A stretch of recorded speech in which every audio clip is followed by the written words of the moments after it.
Blog Talk Radio.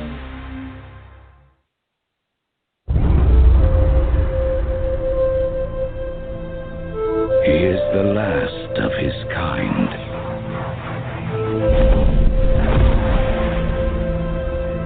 All that remains of a once powerful nation.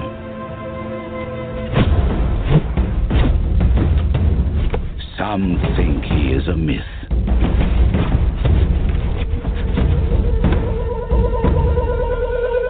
Some believe he is the chosen one, who will bring balance to a world at war. And some will stop at nothing to destroy him.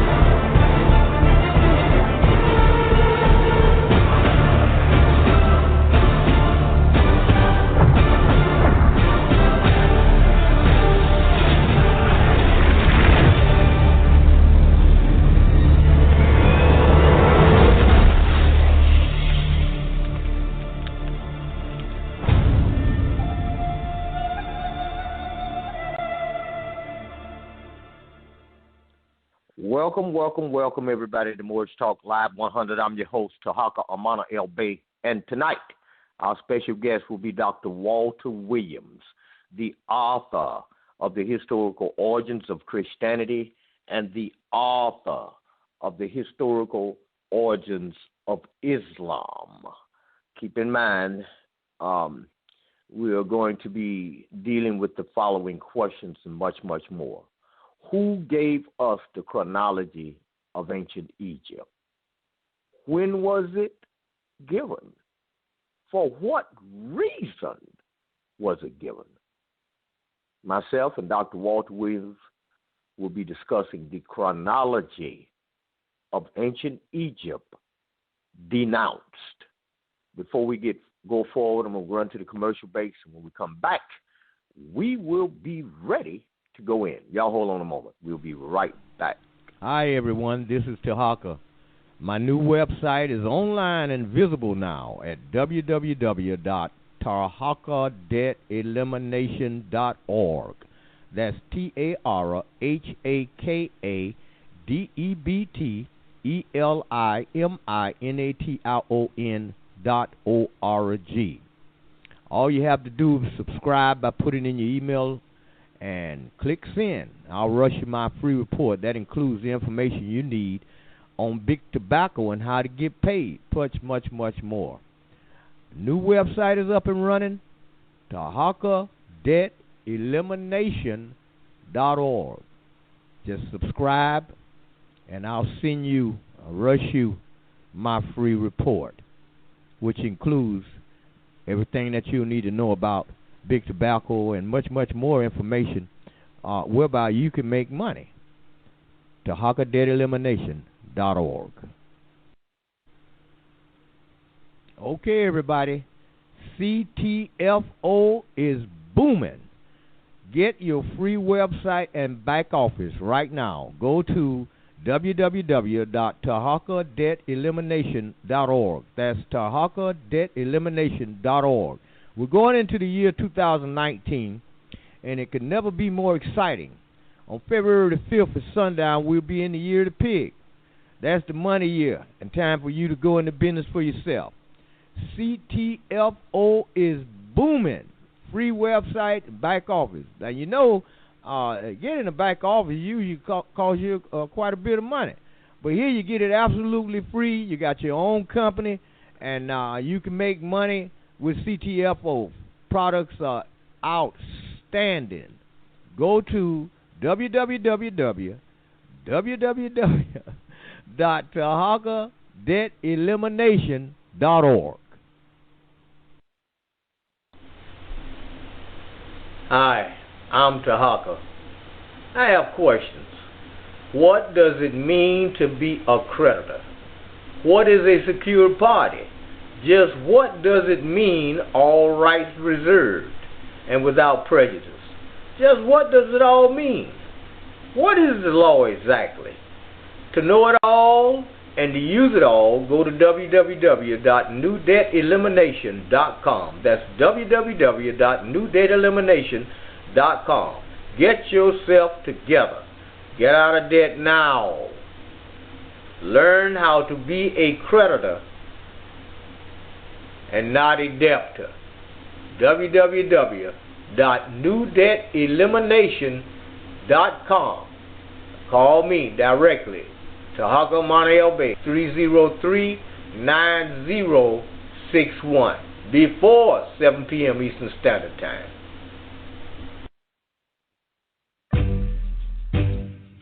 You don't have to lose your home due to foreclosure. You don't have to worry about child support. You don't have to be in credit card debt. Have no fear. Tarhaka Armana El Bey is here at newdebtelimination.com. Got student loans, child support, mortgages? Contact someone who's got the experience and the knowledge to get you back under God's law. That's Tarhaka Armana El Bey. He's been there, he's done that, and he can prove it. Just give him a call at 904-303-9061. That number again is 904-303-9061. And log on to newdebtelimination.com. That's newdebtelimination.com and get yourself free.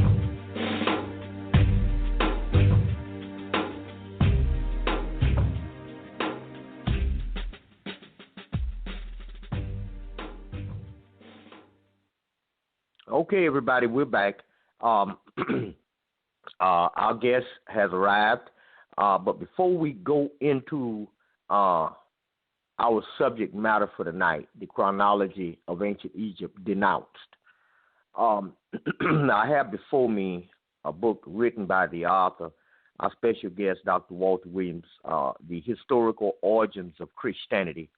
And in the introduction, I have this highlighted because I thought it very important for us to understand this and never lose sight of the following information. Right here in the introduction, on starting on page 15 in numeral letters, he states the following. Malcolm X said it best. Just because Europeans are the dominant race does not mean they are superior, but means they are the most brutal and will stop at nothing to maintain the status quo. With the same pen that demoted the creators of civilization, the nomadic, barbaric people of Europe used this same pen to elevate themselves to royal status and stole credit for most of the collective knowledge of the world. Never mind the principles of government, science, mathematics, and economics that had been established thousands of years before the first European came on the scene of history.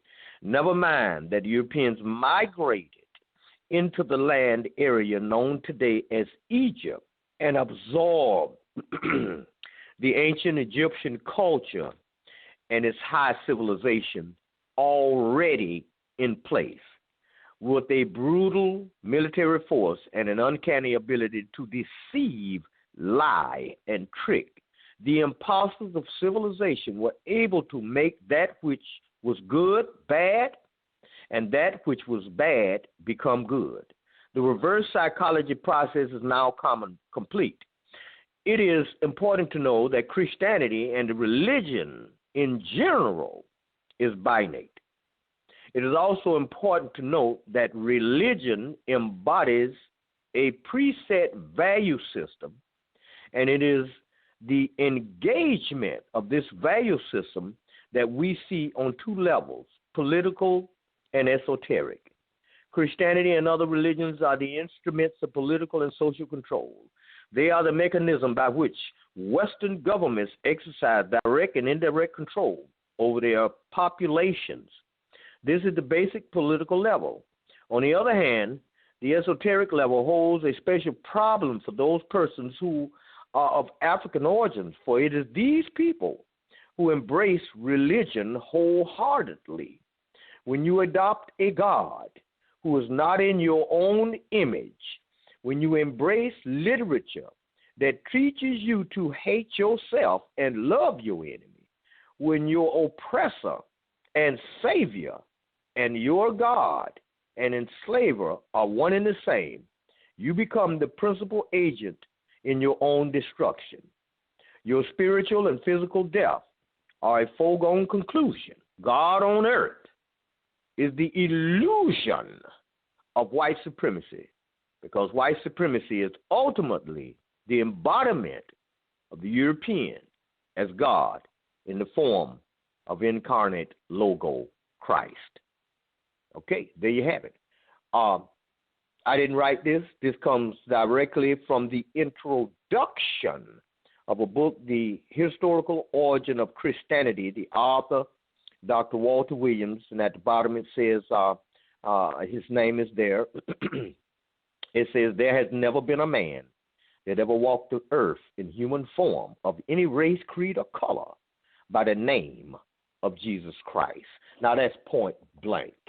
We can measure this, and what we want to do is get a copy of that so you can read it for yourself. You can do your own investigation. His second book, The Historical Origin of Islam, Dr. Walter Williams makes the following statement on his cover of this book. There has never been a man that ever walked the earth in human form by the name of Muhammad, the prophet of traditional Islam. Well, tonight we're going to be going in and laying out some information, and later on in the broadcast we will be opening up the phone lines, so if you have questions, comments, raise your hand. Please be brief. Make sure that you got your questions wrote down so you can ask a couple of questions that you're going to ask, and we can move on into the show. Okay? All right. Without further ado, I'm going to bring in my special guest, Dr. Walter Williams. Area code 773. Are you with us? Yes, Brother Tarhaka, I'm here. Can you hear me? Oh, yes, sir. You're coming across loud and clear, my brother. We thank you for being here. And I know we're going to certainly be enlightened this evening. And before we get started, I'd like to state my position on the chronology of ancient Egypt, Denounced. I'm still trying to wrap my brain around how is it possible for somebody to give us a chronology of ancient Egypt that don't look like us, number one. And number two, I'm trying to see if the ancient Egyptians did leave us a chronology. It would have to be in hieroglyphics or Mesonetia, what have you. And I'm trying to see if the Mesonetia and hieroglyphics have never been deciphered. How can we come up with a chronology of ancient Egypt? So without further ado, my brother, I would like to yield the floor to you, and you can enlighten us on this thing. Well, let me take the listening audience back to Western academia. In other words, Western academia is the universities and the colleges that the European has built for himself to house the illusions and the lies and the misdirection and the miseducation of the whole entire world. The reason being is that the European has to do that because he doesn't know a beginning history for himself. He doesn't know a beginning history, so he has no beginning history. So he has to, let's say, bring one by way of his Western institutions, by way of lies and misconception and misinformation. So the chronology of ancient Egypt, in order for him to control our ancestors' culture, civilization, and their history, he had to institutionalize it in his own institutions that he created. Now, mind you, the ancient Egyptians, our African ancestors who brought forth civilization for all of humanity, did not write a history of themselves. They didn't write a history of themselves. There's no history written of the ancient Egyptians coming forth by our ancestors, ancient Egyptians. They left us an immortal legacy in stone and brick monuments, art by way of pictures, literature by way of literature. Now, I want you to understand this. Our ancestors, those African ancient Egyptians who brought civilization to all of humanity, the first literate people on planet Earth. Why? Because they created an alphabet to make themselves literate. Learning the alphabet is the first thing that one learn when he or she goes to school. That alphabet, after you learn it, makes you literate, enables you to read, write, and spell. So now, getting back to the culture and the civilization that our ancestors created in the continent of Africa, in the country called Egypt.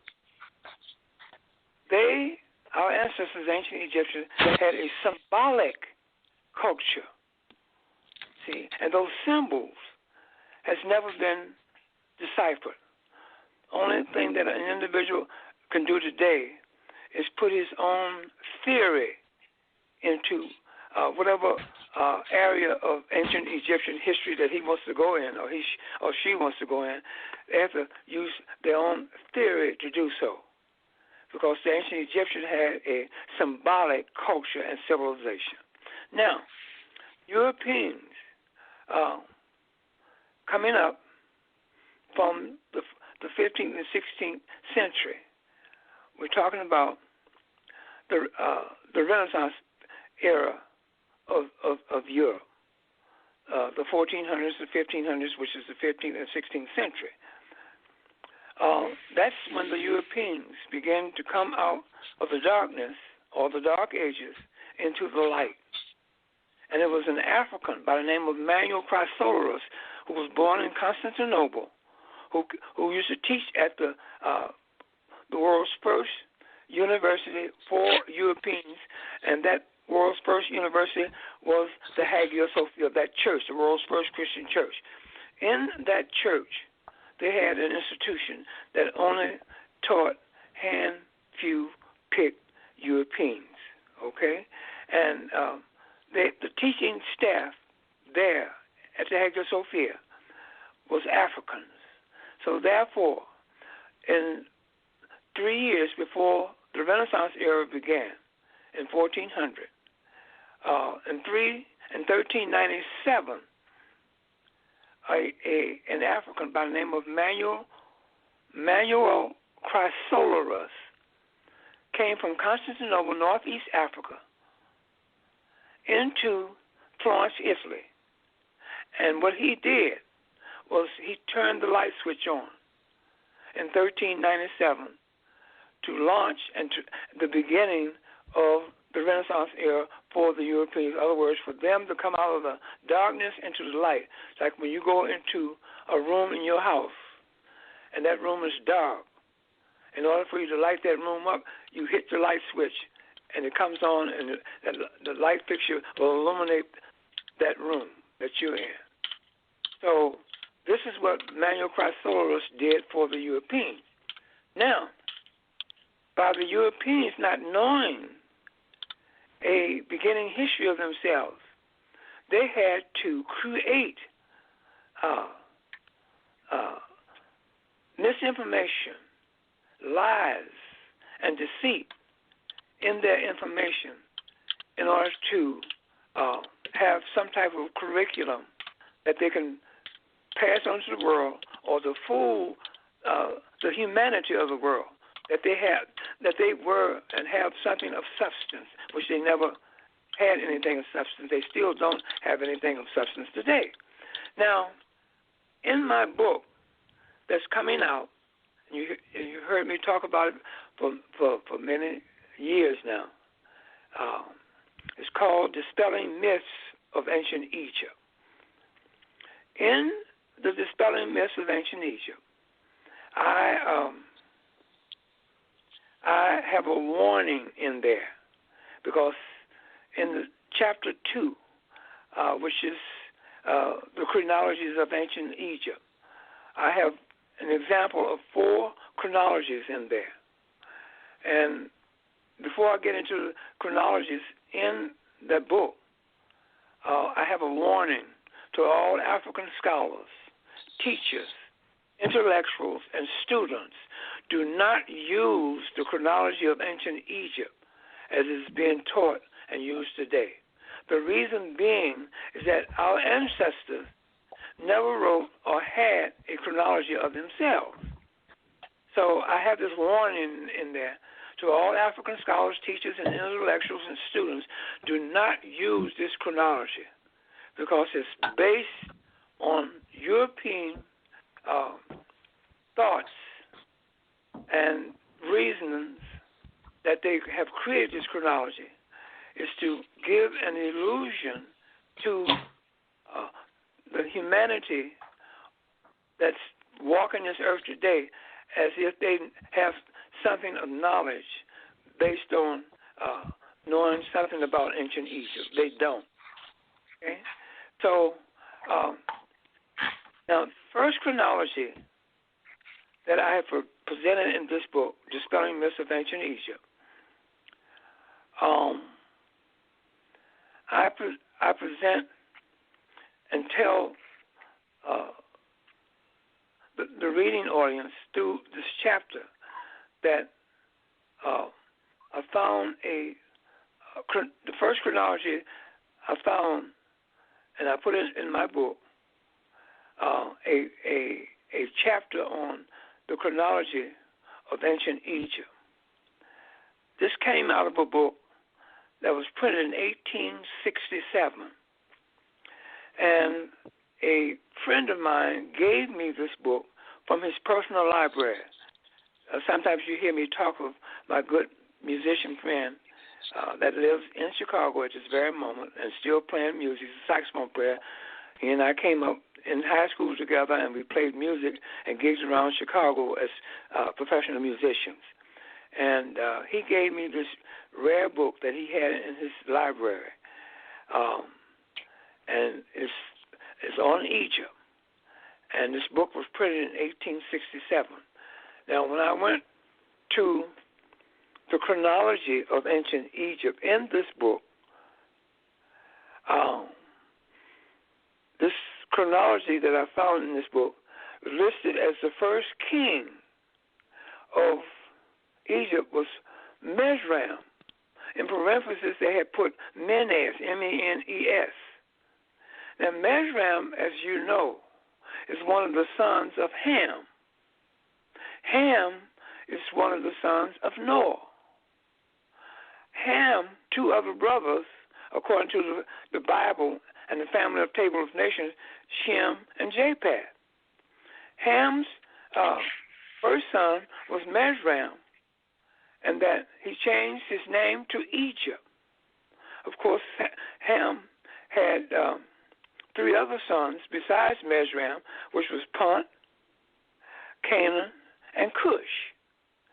Okay? So now, here you have in this book, in the chronology of ancient Egypt, Mesram, the son of Ham, listed as the first pharaoh of Egypt. That's the first flag that went up in my mind. So, I found something to prove my point. Now, this first chronology that's listed in this particular book listed the first dynasty in Egypt as 2188 BC. Now, I'm going to remind the listening audience that BC dates you count down. That's how BC dates are counted. Okay? you count like the days that we live in, we count up. The day's year date is 2019. Next year, it'll be 2020. The year after that, it'll be 2021, and so forth and so on. But BC dates, you count down. For instance, when Alexander the Greek came into Egypt in 332 BCE, he died 9 years later, 323 BCE. So you count the dates down. So here you have the first dynasty in this particular book about Egypt being listed as 2188 BC. The first king was Mesram, in parenthesis, Menez. Mesram, like I mentioned, was the son, or supposedly the son of Ham in the Bible. Okay? So that's one flag that went up. Then the most important thing that this particular chapter told me was that every dynasty that they went and talked about in this particular chronology that's in this book, they referred you to the Bible. Okay? In other words, they'll tell you this is what went on in this first dynasty. Then you can find what you have just read in the Bible. You know, go to Deuteronomy, go to Genesis, and so forth and so on. They give you biblical references where you can find the information in the Bible that you just got through reading about that particular dynasty. You see? And today, as I speak, the Europeans in their academia or in their colleges and their universities, they say, the old kingdom, the middle kingdom, and the new kingdom. They break up different aspects of the supposed history of our ancestors, ancient Egyptians, into the old, middle, and new kingdom. And then, of course, they set up dynasties within that framework, you see. So that was the first indication that I knew that I was onto something, that I could prove my point, because here you have a Bible references being given for the supposed activities of our ancestors by way of their history. And I know that that's not true. So that's the first dynasty, or the first chronology that I presented. Now, in the second chronology that I present in this book comes from a book written by James Henry Breasted, who was a professor at University of Chicago. In fact, he was the one that John D. Rockefeller, who financed the building and the creation of the University of Chicago,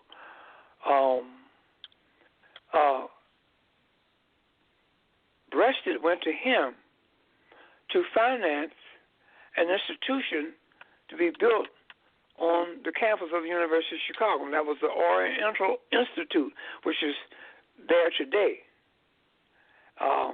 that John D. Rockefeller funded to be built, okay, in the early turn of the century, of the 20th century. So he wrote a book called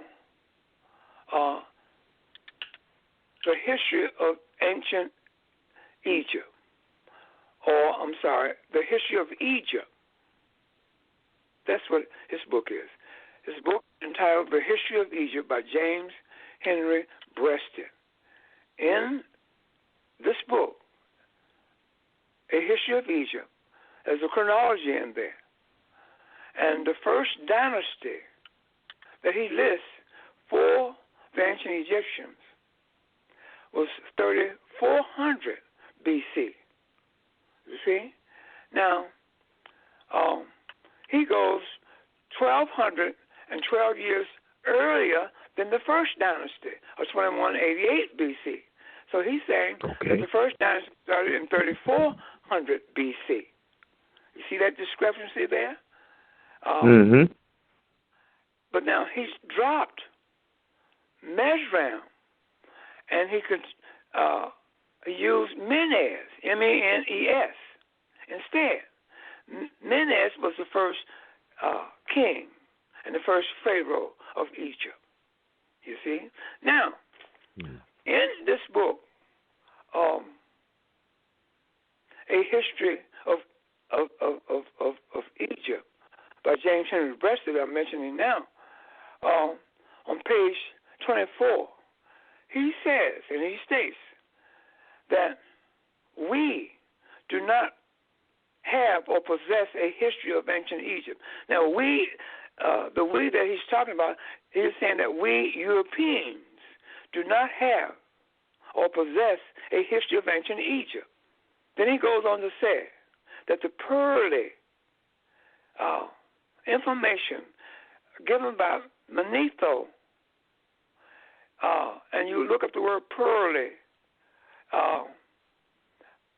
it means trivia, silly, and childish information given to us by us, meaning the Europeans, given to them by Manetho, can hardly be called history.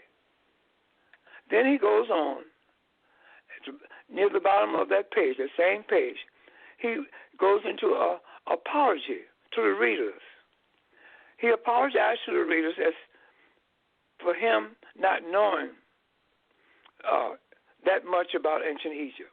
But he went on to write a 635-page book on a history of ancient Egypt. You see? So, so what they're saying, the Europeans and Western academia is saying that this ancient Egyptian by the name of Manetho, when the Greeks wanted to find out about the past history of the ancient Egyptians, they supposedly went to a priest by the name of Manetho and asked Manetho to give them an outline history of his people, the ancient African Egyptians. And he was supposed to have done that. But in this book, I'm talking about that, Dispelling Myths of Ancient Egypt, Exposing Western Academia, which my wife and I, Arnetta, is co-authoring this book. Because she's writing a very important chapter on the Sumerian cuneiform exposed. She's exposing the lies about the Sumerians and their cuneiform. So anyway, getting back to this Breasted and Manetho. Now,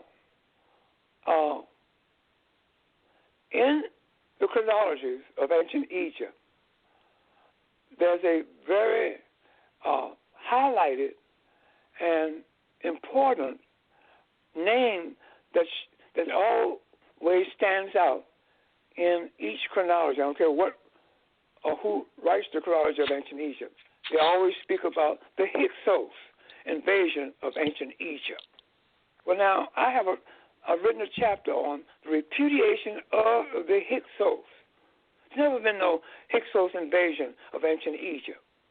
They says that, it starts off, says that Josephus, quoting Manetho, said this and this and thus and this.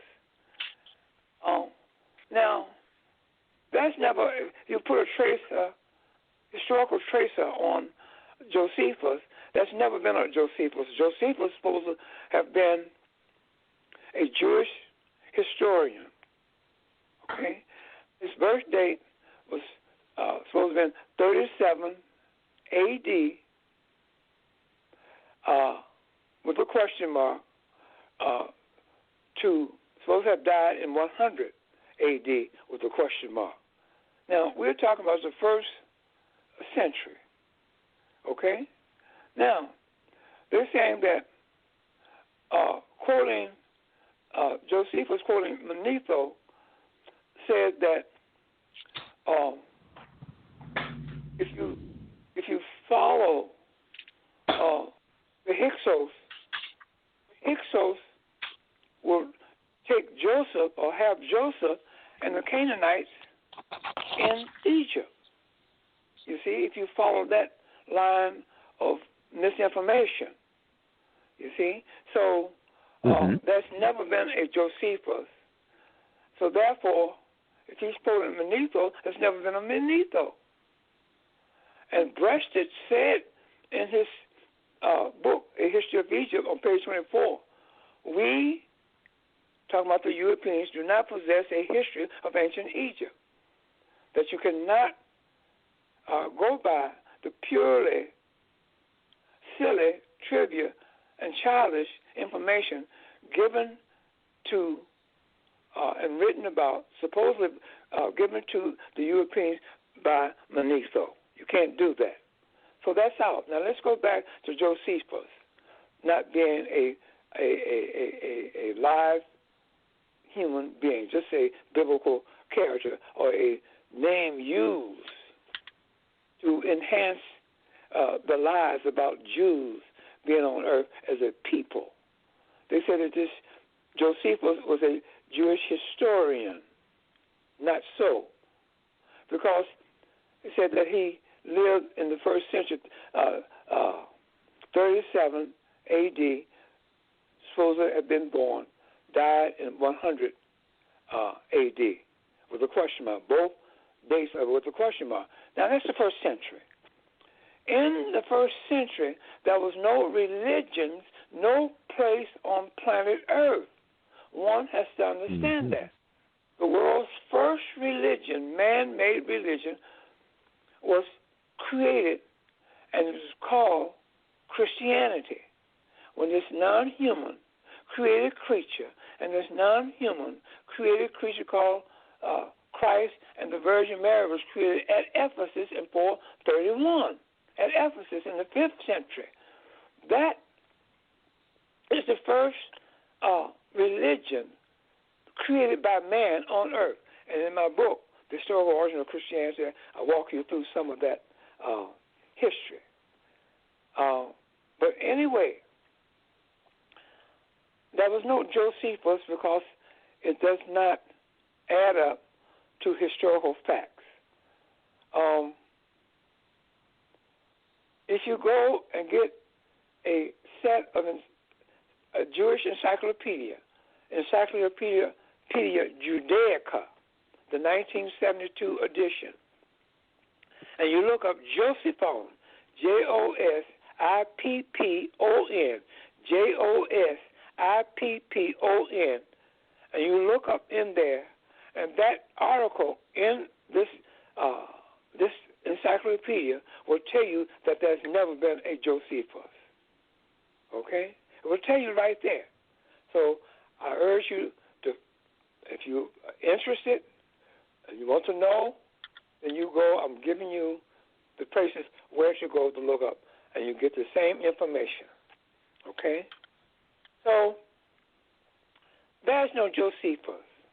There's no Manetho to have given the Greeks a chronology or a history of his ancestors, supposedly the ancient Egyptians, that he created this chronology for them that we are using today. That's not true. It's strictly not true. So now, we're going to have to go and to another area of the chronologies of ancient Egypt. Now, I told you about the first chronology and how they how the dates are different from the first and the second chronology. The first chronology, 2188 BC. The second chronology, coming out of Breasted's book, A History of Egypt, 3400 BC, which is a 1212-year difference.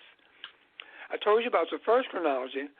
After they tell you, if you read about each dynasty, they'll tell you where you can find it as reference in the Bible. See, that's a no-no. You know, and you should know that our ancestors, the ancient Egyptians,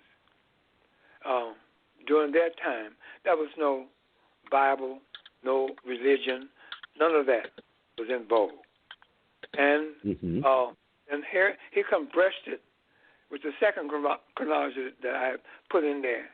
And he is listing, he drops Mesram, but keeps Menes. See? And let's go into the third chronology that I print. It comes out of a book called Kingship and the Gods. Kingship and the Gods by Henry Frankfort, Frankfort. Henry Frankfort wrote that book. He was on the faculty of the University of Chicago. And this book came out in the latter parts of the 1930s into the 40s. Okay? And in his book, Kingship and the Gods, which is my third chronology that I present to the reader, and now I'm presenting to the listening audience, and he lists his chronology as 3100 BC.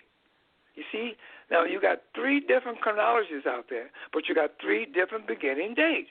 The first chronology is 2188 BC. The second chronology is 3400 BC. Now this chronology is 3100 BC. Also, in this chronology that I'm talking about, coming from Henry Frankfort's book, the first pharaoh was Narmer Menes. See, he now added Narmer to it. You see? Now, the other two, the first chronology had Mesram as the first king. Breasted in the second chronology that I present has don't have Mesram. He drops Mesram and uses Menes. Now, this third chronology, Henry Frankfort used Menes, but he added Narmer at the beginning of it. So he said Narmer Menes was the first king of Egypt, 3100 BC. Okay? Now, this is where the good part come in. The good lies come in, I'll say. Okay. In this book that I'm talking about, Kingship and the Gods, written by Henry Frankfort, and this chronology, he's got in there about ancient Egypt, starting at 3100 BC. Opposite that, parallel to that particular chronology, he creates another chronology based on Mesopotamia. Where can you find Mesopotamia? You can only find Mesopotamia in the Bible. That's where Mesopotamia is. You cannot find it if you go out physically looking for it. They say that, Mesopotamia is in Iraq. You can find it in Iraq between the two rivers, the Euphrates and the Tigris River, there in Iraq. But see, you got to remember that Iraq was part of Arabia until after World War I, when the League of Nations in 1920. The League of Nations today is called the UN, but then there was the League of Nations. They gave as a mandate all of Northeast Africa, except for Syria, to the British government. They gave, in 1922, they gave the French Syria, and the French boarded Syria off and made Lebanon and Beirut out of that bordered land area that they boarded off from Syria. And in 1920, with the same mandate given to the British government, the British went into Arabia. It wasn't Saudi Arabia then, but it was just Arabia. And they boarded off Arabia, and they made Iraq, and they made Kuwait. Those two countries there, all coming from, once connected to Arabia, in order for them to break up that oil. They didn't want one group or one ruler to rule under all of that oil. So they broke it up. And they, in 1924, they appointed a king by the name of, a man by the name of Abdul Aziz al-Saad to be the king of Arabia. And they gave the kingship to the Hussein family. Hussein ibn Ali, his son, Faisal, was made king of Iraq. You see? So you have that history in there to really understand. So now here you have Henry Frankfurt in his book creating a chronology that will parallel ancient Egypt. I'm going to tell you why he did that. If you get that book and look at the two the chronologies that he's got in there, one of Egypt, starting with 3100 BC with Norman Mendes, and paralleling that chronology, he creates a one on Mesopotamia.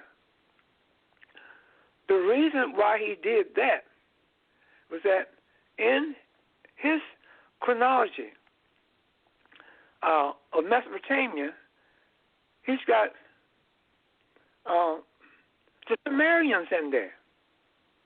You see? He is saying that the Sumerians brought writing and literacy to the world. That's misleading because that's not true. Because you know, any good historian knows that the ancient Egyptians were the one. Our African ancestors were the one that brought literacy to the world by bringing forth the world's first alphabet that was created on planet Earth to make mankind literate so they can have literacy, so there could be literacy into the world. But now they're going to give it to a non-existing created name by the name of Sumerians. And they said that they have no, that the Sumerians left no history of themselves, left no evidence that they have been here on Earth, but one little picture. And that they show you a picture of some little keen-nosed European white men sitting behind each other like ducks. This is what they're supposed to have left after having an existence of over 200 or more years. You see? So that is very important. This is where they put the Sumerians comes in at that time to knock out the greatness and the things that our ancestors created. Now they're going to give it to something that they created, that they're trying to take away from our ancestors, ancient Egyptians. Now, when you read in the opening chapter of my book, The Historical Origin of Christianity, you read what the Europeans have done. And this is to back up what you read and what I have put in that book, The Historical Origin of Christianity, that this is what the Europeans have done, and this is what they're trying to do. But now, on this program created by Dr. Tarhaka El-Bey, allowing me, Walter Williams, to come on to explain and unravel all these lies and misinformation that's being put out here in the world populace today as we speak. Now, in my book, Dispelling Myths of Ancient Egypt, I'm going to take you to the fourth chronology. The fourth chronology I'm presenting in this book comes out straight out of the Bible. They said that the first dynasty started in 1728 BC. You see that? 1728. Right. So you got all these different dynastic dates coming. That is supposed to be the beginning dates and the beginning history of our ancestors, ancient Egyptians. So do not pay any attention to that because it's based off of lies. Okay? Mm-hmm. Now, the listening audience have heard of the name Shabaka. Shabaka is in one of the dynasties in this man-made, created chronology created by Western academia, Europeans, using the Bible to do so, and they created this name Shabaka, was supposed to be a king of the 25th dynasty of Egypt. That his reign was for 12 years. He reigned from 712 BC to 700 BC. Now, when you go in that first chronology that I told you, coming from the book 1867, and you go and find the 25th dynasty in that, and it gives you where you can find what you have just read about the 25th dynasty. Now, I looked it up, and it says, I'm looking up Shabaka in the 25th dynasty in this chronology, this first chronology, and it led me to 2 Kings, 2 Kings 14 and 7, to look up in there, and I could find out about Shabaka. They said that the Shabaka, was an Ethiopian king that came from Ethiopia with his army and invaded Egypt. Now, you know that's a damn lie. But anyway, that's what it said. See? They said, they called him S-O-O, Sho. And that this Shabaka brother was Pianki. And a lot of our people are using the Pianki name for their own personal name rather than use the slave name given to them by the slave master. So they say, my name is Pianki. You know, and then you got other brothers say, I'm Shabaka. See? So you have to really understand what's being put before you out here and understand the viciousness of this European. He will do anything to try to hold on to power by way of fooling the world that he has something and that he is something of substance. No, he will never be anything of substance because his whole foundation of his existence is based off of a lie. And a lie, African ancient Egyptian community, as I speak to you, is not your friend. The lie is not your friend. Like Brother Tarhaka always said, go back and find the facts. Because like I said about the facts are stronger than argument, more profound than reasoning, more dependable than opinions. Silences dispute, supersedes predictions, and facts always ends the argument unless you're talking to someone who does not want to know the facts. So that is what I have to say, some of the things that I have to say about the chronology of ancient Egypt. So I'll turn it back to you, Brother Tarhaka. Okay, Dr. Williams, I certainly appreciate that. That was very, very excellently done. And you gave quite a bit of information that I think for a serious individual, they can go look it up. Because what we're doing here is we're not just putting information out just to be throwing it out there. We are putting information out there to be verified. That way, once you know, because see, if I think that, and if you know something, and when even if you've been doing the wrong thing or going the wrong way most of your life, once you know better, then you simply do better. And we have people in this country that have a problem with you changing directions when you know better. It's as if they don't want you to know better, which leads to you doing better. And once you know something, they have a problem with it. And so if you know something, you want to not only just know what statements you're going to make, but you want to provide a process, a system, a point to where the information can be verified at. You've done an excellent job of that. I'm here with your book, The Historical Origins of Christianity, right now. And right here on the first page in chapter 1, it says, in the beginning was the persecution.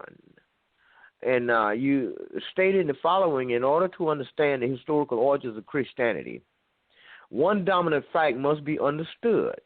This fact is that to this day, there's no historical data or biography in existence to substantiate the life and times of a Jesus the Christ, as John L. Mackenzie. Now, here we go. Now, here's verification.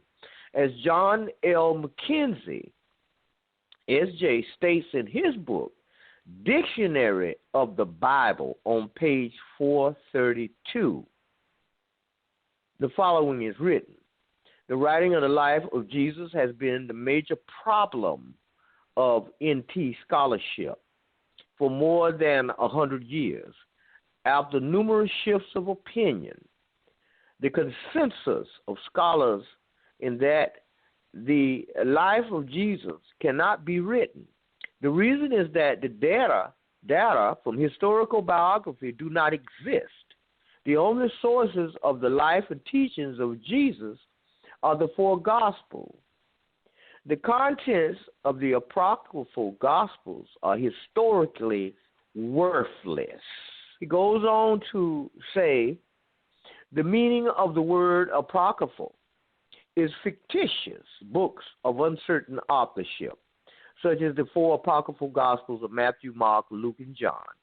But the main reason for not having historical data of a biography of a Jesus the Christ is because there has never been a man that ever walked the earth in human form of any race, creed, or color by the name of a Jesus Christ.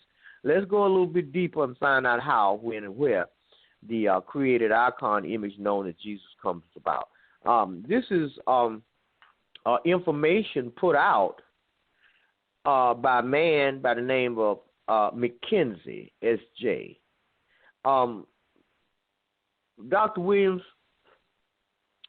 now, let me make sure that I have this right. Now, I'm trying to figure out for what reason was the chronology of an ancient Egypt. For what reason did someone feel the need to put that information out? Could you give us a breakdown on that one more time? Yeah, so we could be clear. What was that? So we could be clear. Right. Well, there's a reason why, Brother Tarhaka, is that Western, or let's say the European, has created, coming from the Renaissance era, as he began to learn and come out of the darkness into the light, he set up institutions of learning for the other Europeans and other people around the world. Now, he had to create a chronology of himself and a history of himself. The chronology that he created, he had to put in that chronology things that were not true in order for him to entertain the idea and put that idea into the minds of the masses of the people who go to his institution, that he had something of substance and that he himself, the Europeans, were about something of substance, that he had an old history, okay, that he was, his history was better than anybody's history on earth.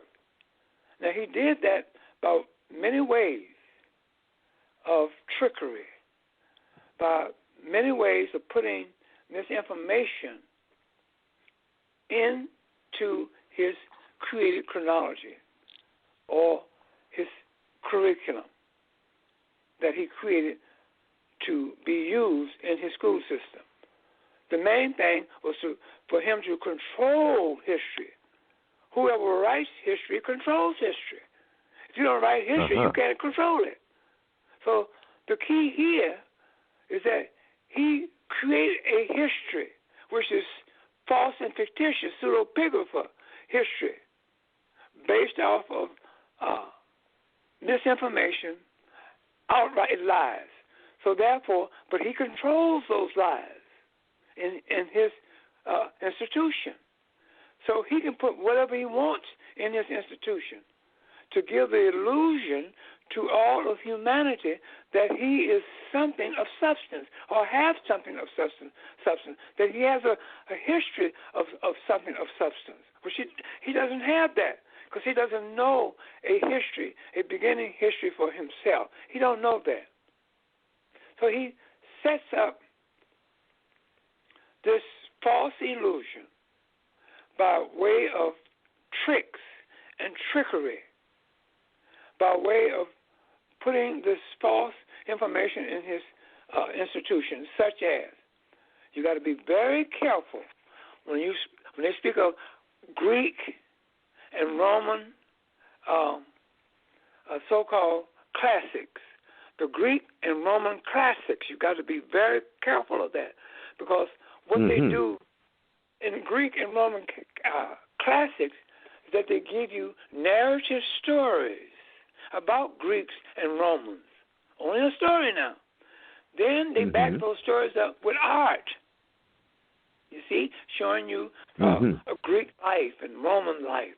You know, they're walking around their robes and they're laying on couches and got different beautiful vases and things like that, you know, that they drink out of, so forth and so on.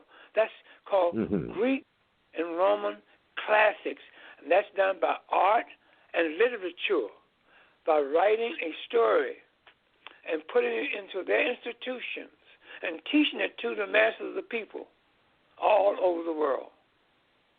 And so the masses of people going to their institutions, looking at this, reading these narratives about the Greeks and about the Romans, think that what they're seeing by way of art pertaining to the Greeks and the Romans, and what they're reading by way of the narrative stories about the Greeks and the Romans is real. See, so they began to make the people all over the world who reads this stuff, makes these stories and this art come alive if you believe it. Your belief creates life or puts life into a lie. A lie can be a lie, but once you pick up that lie, you begin to believe that lie, it becomes real in your life. You give life to the lie. You see? So this is what they have done. This is one of the tricks that they have done. Now, they created Socrates, Plato, Aristotle. They created Euripides. They created Homer. They created Hippocrates. They created Solon. They created this person that they call, or this name, this character that they call let's say the father of history, Herodotus. Okay. They say Herodotus was the father of history. Now let's break all that down now. Now, I want to bring to the listening audience this. We're going to break all those names down, and we're going to dispel all those names as being a bunch of lies put into Western academia to make them part of their curriculum and their supposed history. Because all these names I call, Socrates, Plato, Aristotle, Herodotus, Euripides, Homer, Hippocrates, Solon, all are Greek names, okay, coming out of the 5th and the 9th century. Homer is 9th century, 800s. The rest of them are in the 5th century, the 400s. Now, Socrates, okay, they quote Socrates. They got him in there, listed in there. He was supposed to have been born in the 6th century, died in the 5th century. He was a teacher, supposedly, of Plato. Okay? Plato was supposed to have been born in the 5th century, died in the 4th century, supposed to have been a teacher of Aristotle. Aristotle was supposed to have been born in the 4th century and died in the 3rd century, supposed to have been a teacher of Alexander the Greek. That Alexander the Greek housed in the great library of Egypt hundreds of books written by Aristotle. Then you got Herodotus, supposed to be the father of history for the Europeans, okay? 5th century figure, born in the 4th century, which is the 5th century. And then you got Euripides, supposed to have been the writer of Greek tragedies, another 5th century character. And then you got Hippocrates, supposed to be the father of medicine, born in the 5th century. Then you got Homer, who wrote the Iliad and the Odyssey, which is, he was born in 800s, the 9th century, you see? And you got Solon and so forth and so on. Now, I'm repudiating every name that I just called. Why I can do that? I can say that none of these names existed as human beings. That the European Western academia in their universities and colleges have told the world a lie. Tell you why. Very simple. When Alexander the Greek came into Egypt in 332 BC, that was the 4th century. In order for our ancestors to communicate with the Greeks, because they saw that they were not going any place but staying there, because they were in awe over the culture and the civilization that our ancestors had created for 9,668 years before the Greeks came into Egypt. They was in awe over there. So our ancestors, the ancient Egyptians, learned the Greek language. And they, after learning the Greek language, they applied an alphabet to the Greek language, which is still standing today. So the Greeks never had an alphabet, but the language, the Greek language, an alphabet was put to that language by our African ancestors, the ancient Egyptians. See, in the 4th century, in the 300s, after the Greeks came into Egypt in 332 BCE. Now, all of these names that I mentioned, Socrates, Plato, Aristotle, Herodotus, Solon, Hippocrates, Euripides, and Homer, all existed supposedly in history before the Greeks under Alexander came into Egypt, before they had an alphabet. So my question to anybody who repudiates what I'm saying is, I ask this question: what alphabet did these Greek names that I just mentioned, such as Socrates, Plato, Aristotle, and Herodotus, and Homer, etc., what did they use to write with? They didn't have no alphabet. They didn't bring one into Egypt. our ancestors, ancient Egyptians, learned the Greek language and applied an alphabet and created an alphabet for that language. So now, knocks down all those names I called. Just wipes them out. Boom, gone. You see that? Wow. Mm-hmm. So here you have them coming up in centuries later, and we're going back into the 18th century, the 1700s, is when the European found supposedly the Rosetta Stone. Okay? Mm-hmm. And we're going to get a little bit into details about that. But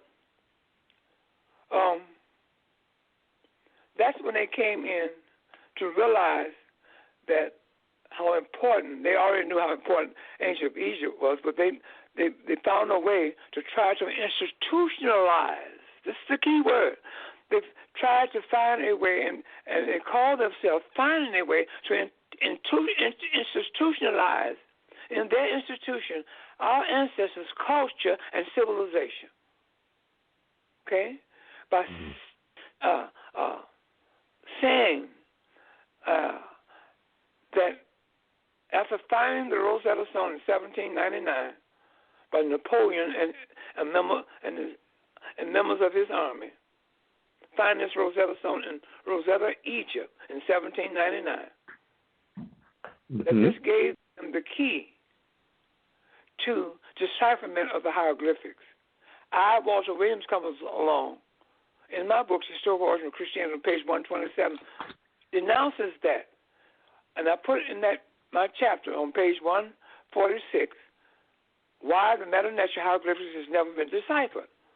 The reason why it's never been deciphered, very simple.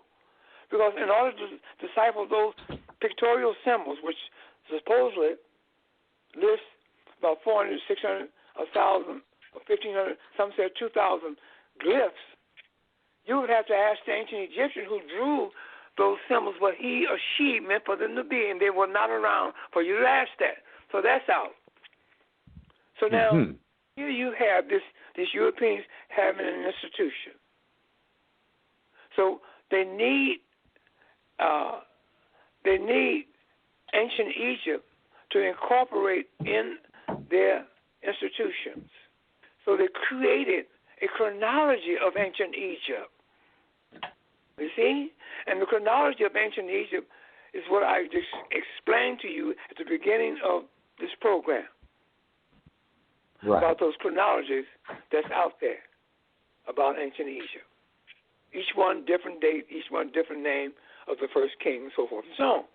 That's the European creating that for himself to be institutionalized.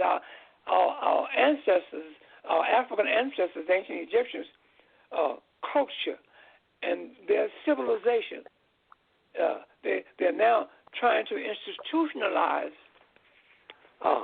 the culture and the civilization of our ancestors in their institution, but they had to create a chronology to do that, so they can be in control of our ancestors' civilization and culture. And in the meantime, they teach the descendants, us Africans, born in America, away from ancient Egypt on purpose. Okay? They gave us a slave beginning history because they called us Negroes and blacks. Black and Negro is synonymous, coming from the Spanish given name to us Africans, descendants of the ancient Egyptians. See? And later on, other African descendants of ancient Egyptians, out of ignorance, said we're going to call ourselves African Americans. So what they did 3 years ago, they created in Washington, D.C., at the Smithsonian Institute, a museum called the African American Museum of History and Culture. That is supposed to be our beginning history. Okay? So they institutionalize our ancestors, supposedly culture and civilization, and they give certificates to these Europeans who come into their institutions, male and female, give them certificates and call them Egyptologists. There's no such thing as an Egyptologist. If you're an Egyptologist, tell me and speak to me the spoken language and languages and dialects that our ancestors, the ancient Egyptians, those Africans who brought forth civilization to all of humanity, who brought forth literacy to this world. Tell me and speak to me the language that they spoke during the time of antiquity. That's number one. Number two, give me the mathematical formula that our ancestors, those Africans who built the Great Pyramid, give me the mathematical formula that they used to build that pyramid. And that pyramid we carry around with us in America every day in our pockets on the back of a dollar bill. That's the Great Pyramid is there. Okay? Mm-hmm. Give me and tell me the mathematical formula that our ancestors used to build the Great Pyramid. Now, if you can tell me the languages, I say S, languages, and the dialects, S, that our ancestors spoke during the time of antiquity, and you can give me the formula, mathematical formula that they used to build the Great Pyramid and the Sphinx, and if you can give me the formula as the key to the understanding of those pictorial symbols known as the Medu Neter hieroglyphics, if you can explain that to me, the meaning of each symbol, then you cannot call yourself an Egyptologist. There's no such thing. But this is what the Europeans have done, and this is what they're still trying to do. But I'm here to tell the world that Tarhaka, Amana El Bey, and Walter Williams, we are repudiating all of that. We're not going to allow that to happen or go forth anymore. We are here to enlighten our African brothers and sisters in the African community, ones that wants to be enlightened. See? In other words, we cannot liberate you. You have to liberate your own self with the information that we are providing and have provided over the last 4 years on this radio program that Tarhaka has generated and created and gave me a platform, as well as himself, to come on once a month, last Sunday of every month. So that is the reason why that is very important for the to the Europeans to try to institutionalize our ancestors' culture and civilization, Brother Tarhaka. All right. Well put, Dr. Williams.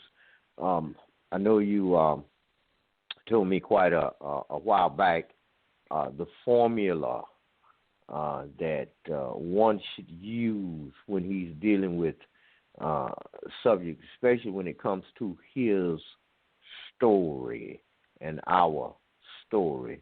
We deal with people, places, times, and events and literature.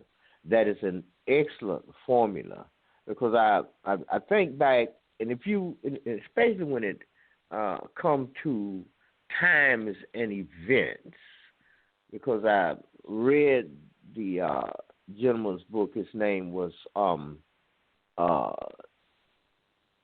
Stanley Lane Poole. He wrote a book called The Moors in Spain.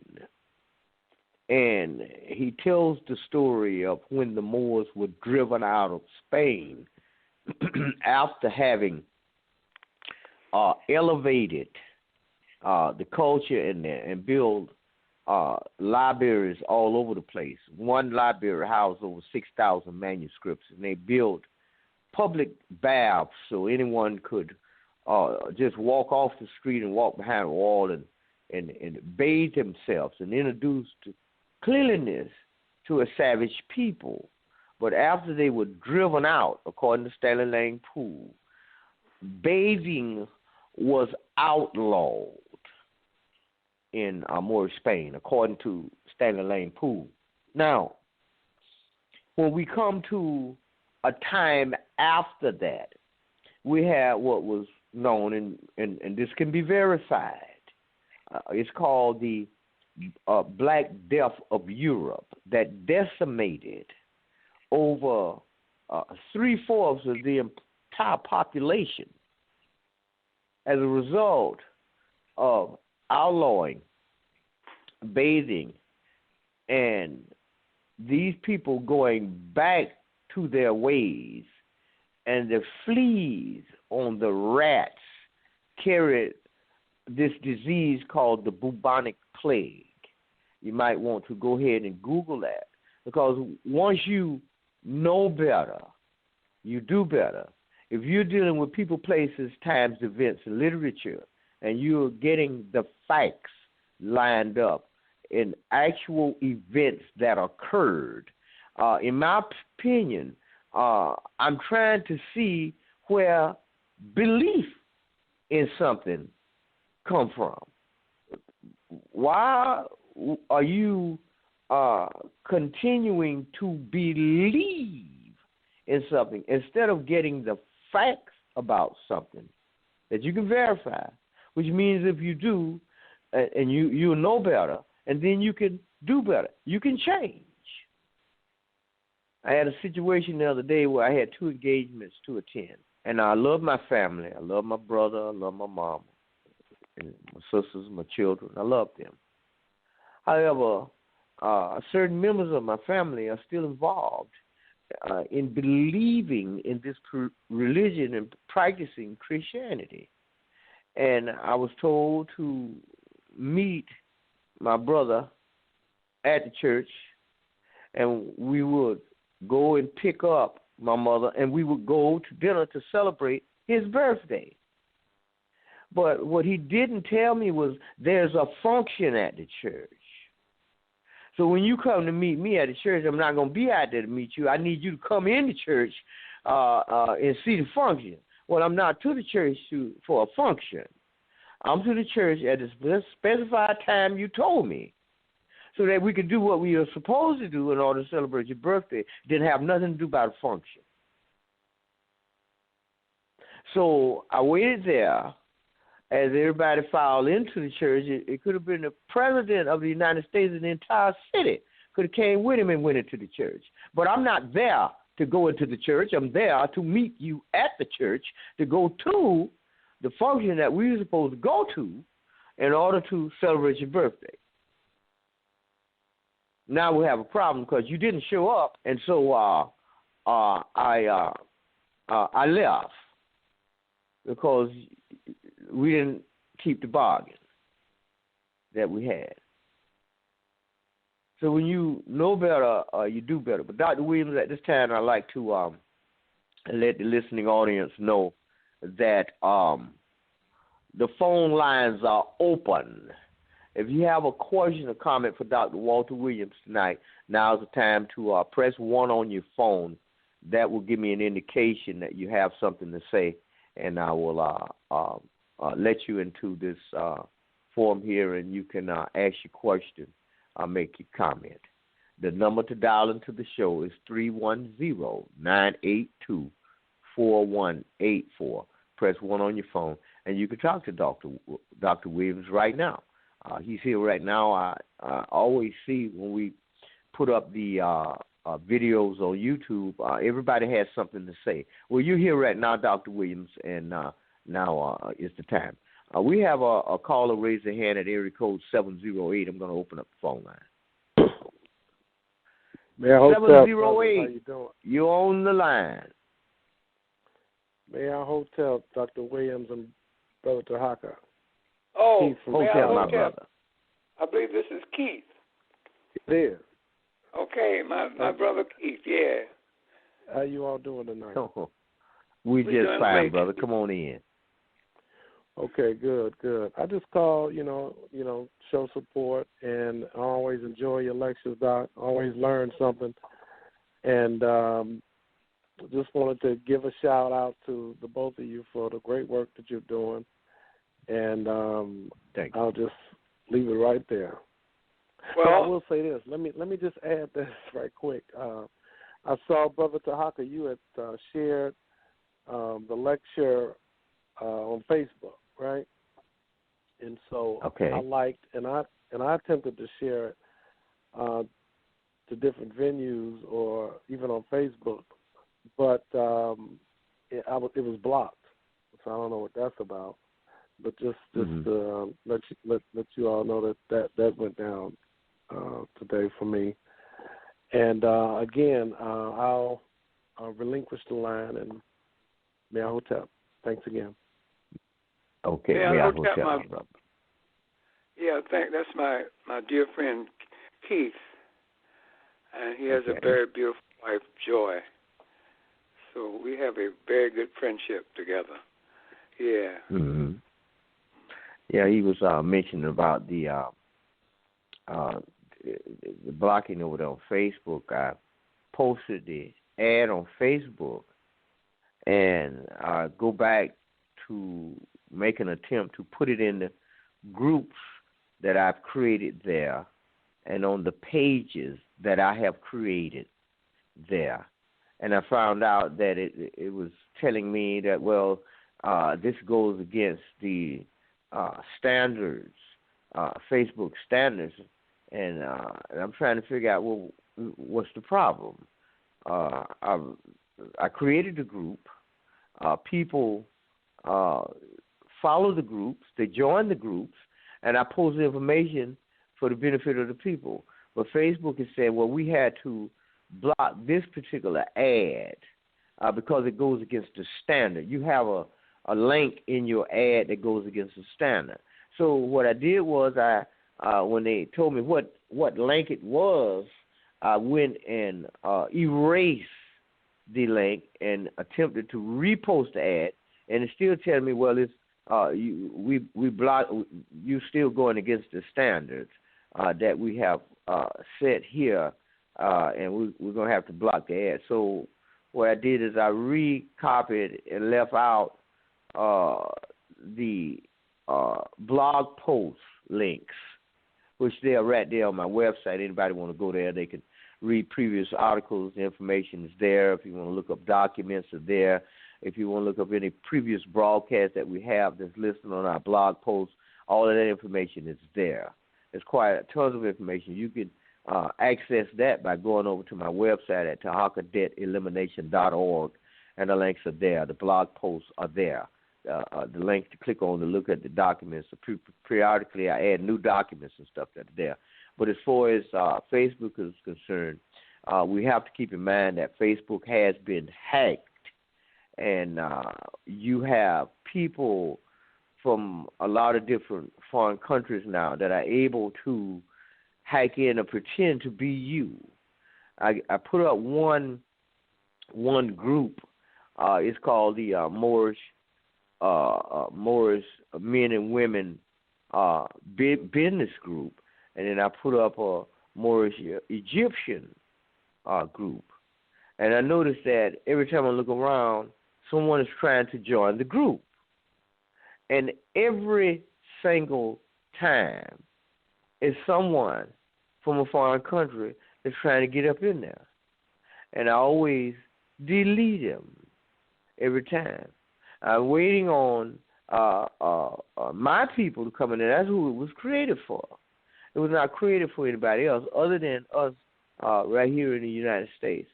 And I'm finding that a lot of the people who are already friends of mine on Facebook are now sending me a friend request to be friends.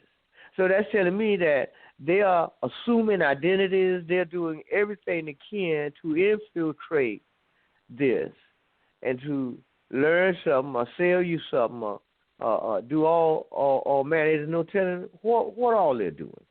But we still have a lot of our people there, so I post the information there for their education. So I just want to make people aware of that. See, a lot of times we're not aware of all of the friends that we have. But when someone is posting information about you and people are reading, they say, well, Brother Tarhaka did this right. No, perhaps you should call me and find out whether or not it was me. And you may discover it was a bunch of junk. It certainly wasn't me. It was somebody else that is assuming that they are me, posting something up about me, creating some type of platform in my name and leading somebody to believe that it's me that's doing it. No, it's not. And I'm aware that this kind of business is going on. I cannot get to the bottom of it because I found one situation a long time ago, I'm not calling in the name, where somebody was stealing from us. And I was able to put people on the ground in Chicago in the snow. And the men that were doing it, they caught both of the men. But they would never do it again, not in this life. And I'm going to leave that alone. But nevertheless, Dr. Williams, I want to take a little commercial break, and when we come back, we can continue because I have some more information. I'm in your book, The Historical Origins of Christianity, and I run across some other stuff. And this is some very, very important information that we're delivering tonight. So if you hold on, we'll be right back. Okay, my brother?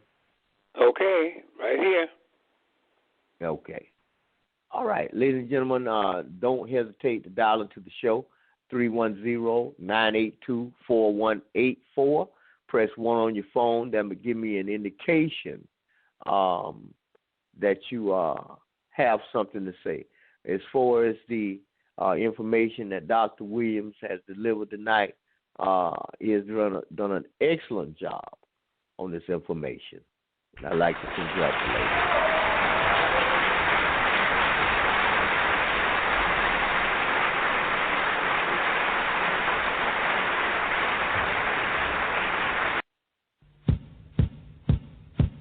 This is Moorish Talk Live 100. Thanks for listening. We'll be right back.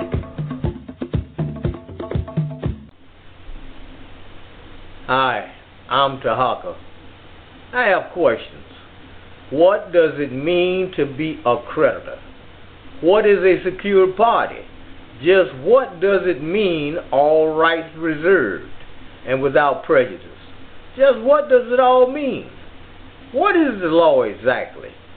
To know it all and to use it all, go to www.newdebtelimination.com. That's www.newdebtelimination.com. Get yourself together.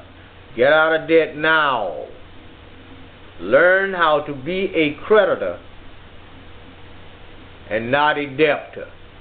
www.newdebtelimination.com. Call me directly, Tarhaka Monreal Bay, 904-303-9061, before 7 p.m. Eastern Standard Time. Okay. Ladies and gentlemen, we're back. Our special guest, Dr. Walter Williams, and I are discussing the chronology of ancient Egypt, denounced. We're dealing with the following questions. Who gave us the chronology of ancient Egypt? When was it given? For what reason was it given? And much, much more. We'll be bringing our guests in, but before we do, Dr. Williams back with us, but before we do, I want to go over something here in his book. It states here on page 5, after the Melkite Coptic Egyptian priests and priestesses in the temple of Memphis, Egypt, fulfilled Ptolemai's first request and provided him an image of himself made into a god. Man-made religion, not universal spiritual consciousness, as practiced by the ancient Egyptians, came into existence for the first time in human history. Ptolemy I attempted to put his man-made icon image of himself into all the sacred temples throughout Egypt, alongside the ancient Egyptian god, Osiris. This was his way of getting himself accepted into the ancient Egyptian priesthood. Okay. However, as previously mentioned, this devious scheme of Ptolemaic was rejected by the entire sacred priest society throughout Egypt, except in Memphis, Egypt, where the name Serapis, an icon image, was created. Angered by this rejection, Ptolemy I Soter proceeded to close all of the sacred ancient Egyptian temples throughout Egypt and made it against the law for any ancient Egyptian to build any temples or buildings for the purpose of spiritual fellowship. Okay, that was a very, very sad set of circumstances there. I'm going to bring my guest, Dr. Walter Williams, back in. Dr. Williams? Yes, I'm here. You still with us? Okay. Oh, yeah. Can you hear me?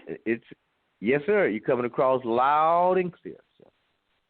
And it seems to me that this type of thing of someone forcing themselves into something that they never had an attempt to be somebody.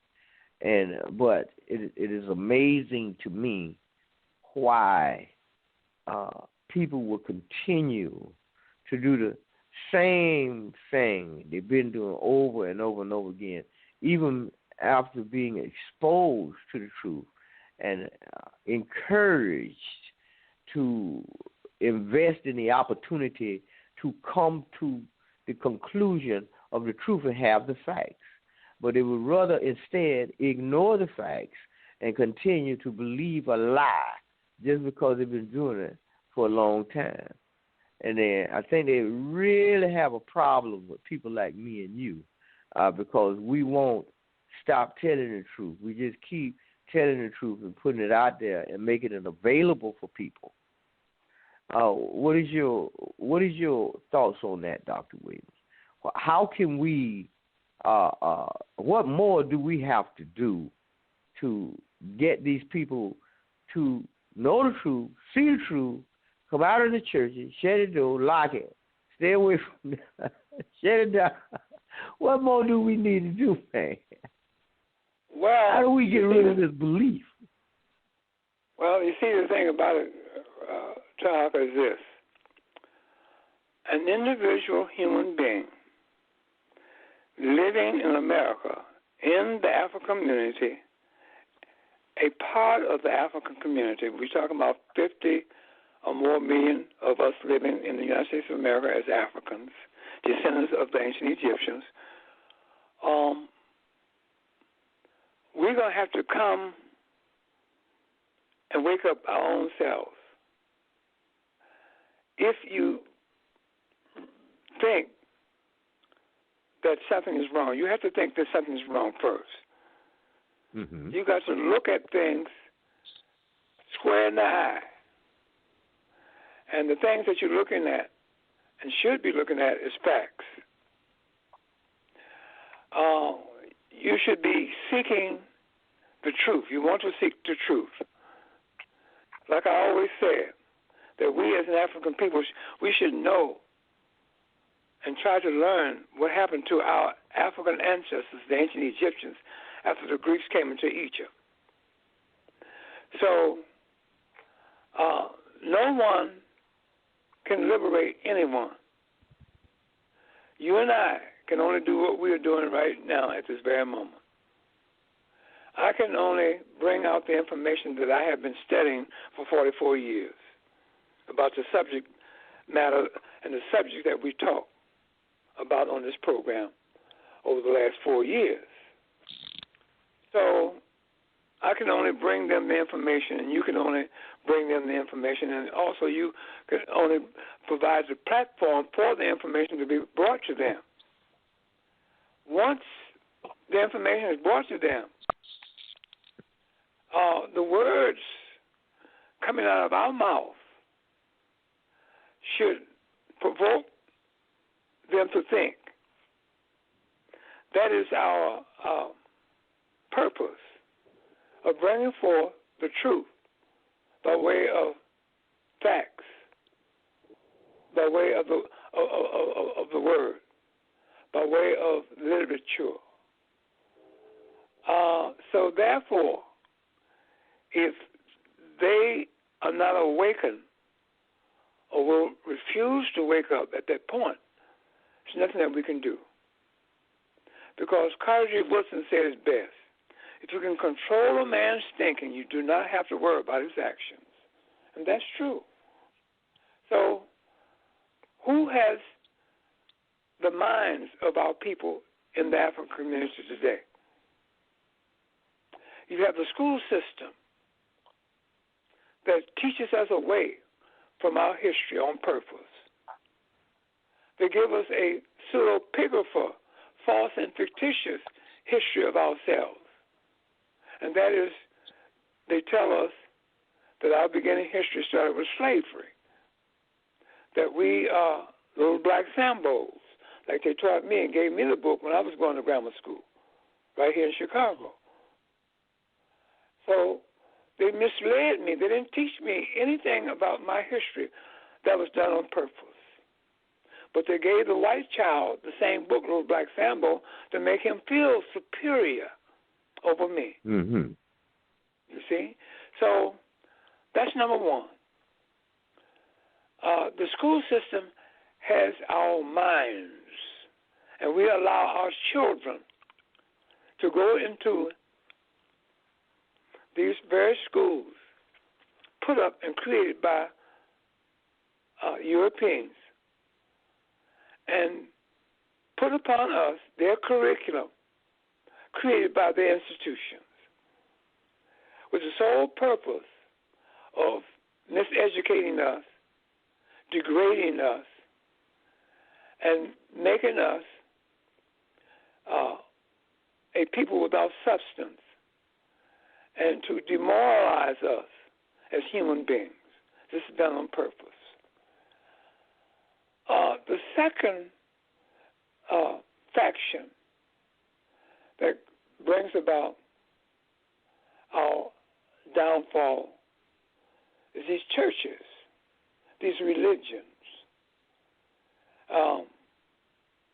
that is out here, created by man, for the sole purpose of controlling man's thinking and his actions. Again, if you can control a man's thinking, Carter G. Woodson said, you do not have to worry about his actions. So you train this individual that was a dead white man on the cross by the name of Jesus Christ, and you train him to go into these churches and prostrate yourself before your enemy, our enemy, that's hanging on that cross. And every time you do that and go to church, you're going into an institution that houses the icon, the image, and the symbol of white supremacy, which has been housed and institutionalized all over America and throughout the world. That dead white man on the cross, that our enemy, that you call your God Savior, is our enemy, and that's the symbol of white supremacy and white superiority. So you participate in your own demise when you do that out of ignorance. So I come on this program. You come on as the producer of this program, allowing me to come on. Together we are bringing the truth to them. But they're going to have to do the rest. They're going to have to understand what we're bringing to them. The information that we bring to them is in hopes that it will awaken them. People, Africans in the African community in America, they wake up every day asleep. But they still wake up, but they're still asleep. When an individual human being or a race of people do not know anything about themselves, about their own personal humanity, that's the first thing that one needs to know. Something about your own personal humanity. And when you know something about your own personal humanity, you begin, the first individual human on earth that you begin to believe in is yourself. Not take your power, your spiritual power, outside of your own inner spirit, your own innards inside of you, and take your power outside of you and give it to a dead white man on the cross that you call Jesus the Christ, or give it to a faceless white image that you call the Prophet Muhammad. No Muslim on earth of any race, creed, or color has ever seen the picture or the icon image of the Prophet Muhammad. Never seen Muhammad, but yet still you believe in Muhammad. See? So until you understand that there's never been an Abraham, Isaac, Jacob, Moses, Sarah, Gideon, Esau, David, or Solomon, or Joshua ever walking this earth as human beings, then you can stop and realize what you're doing to yourselves when you say, I'm a black Hebrew Israelite. You're talking about a biblical character that never walked the earth as a human being. You see? So when you realize that there was no Moses, that Moses is the foundation of Judaism, having the Moses in Egypt, floating down the Nile River in Egypt. When you find out that there's never been a Moses in Egypt or no place else, only place that you find Moses is in a narrative story in the Bible. Now, the thing that hurt me yesterday, on Saturday mornings, Operation Push, headed by Jesse Jackson, has a 1-hour program that comes on television, televised. And this is supposed Black History Month. And this is supposed to be the 400th year of slavery. From 1619 to 2019 is 400 years of slavery being in existence. Jesse Jackson had a rabbi from one of the synagogues here in Chicago to address our African audience, all Africans sitting in the audience.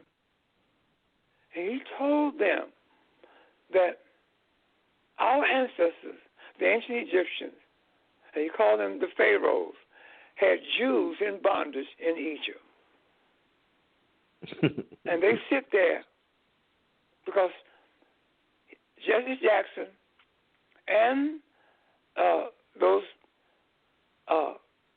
parishioners, I'll call them, sitting in the pews in his audience at his Operation Push building. They sit there and heard this man talk about their ancestors putting some Jews in slavery, and nobody said nothing because they didn't know anything to say.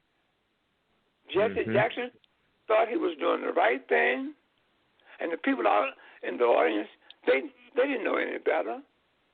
You know, Jesse, he knows better because I have told him and his son, Jonathan, my wife and I, Arnetta, have taken books. She have taken the historical origin of Christianity to his house because he lived in the same area where I live, where we live. My wife and I live. Okay? In South Shore in Chicago.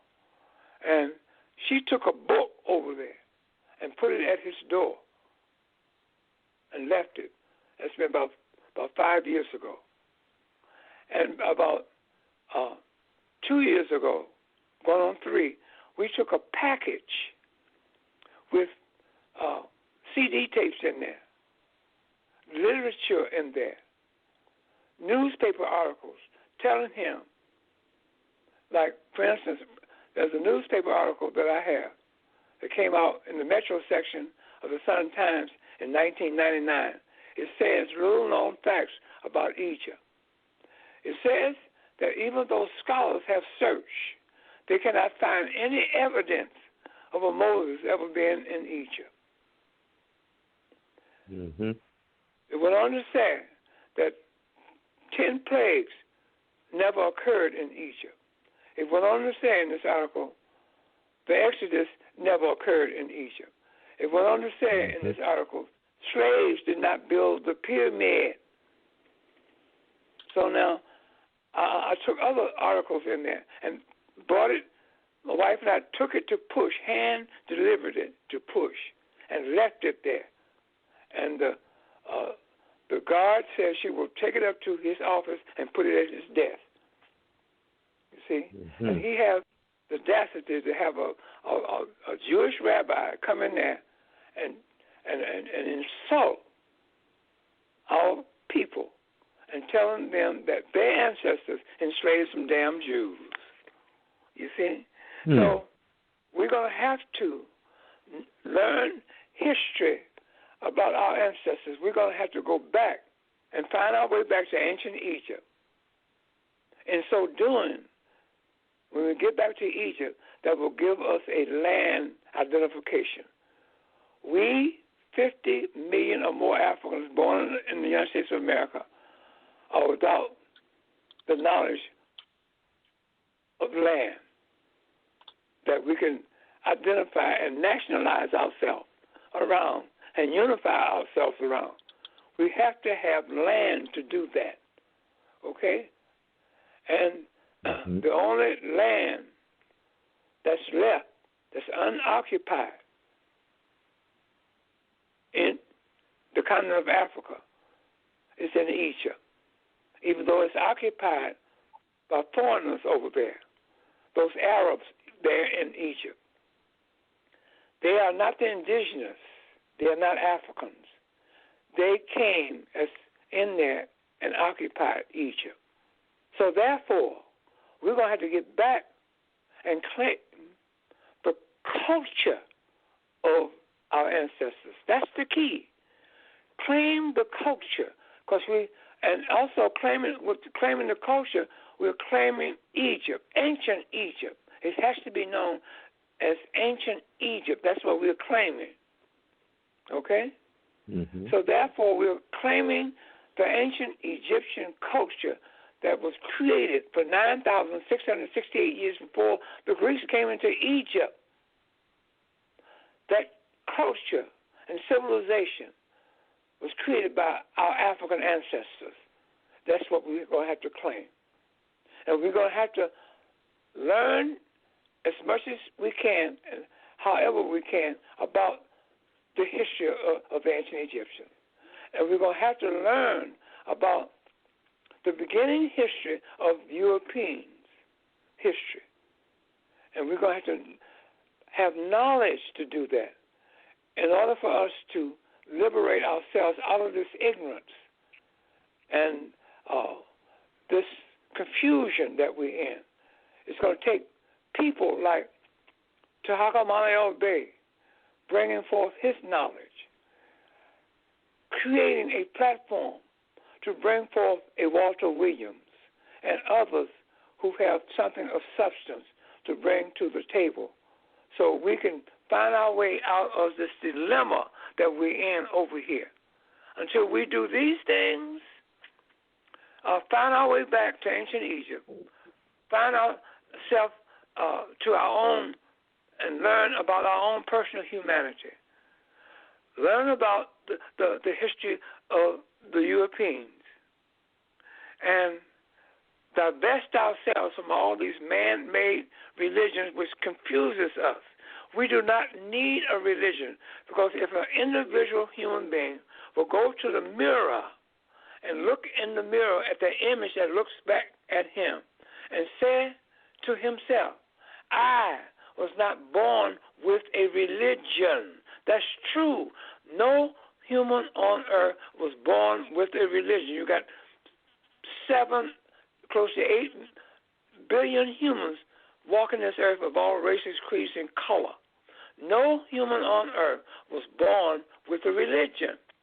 Man created the religion for man to control the thinking of man and his actions. That's what religion is for. It's misleading. It's a lie. So therefore, all people have to stop putting themselves and believing and participating themselves in the lie that's out here, because the lie is not your friend.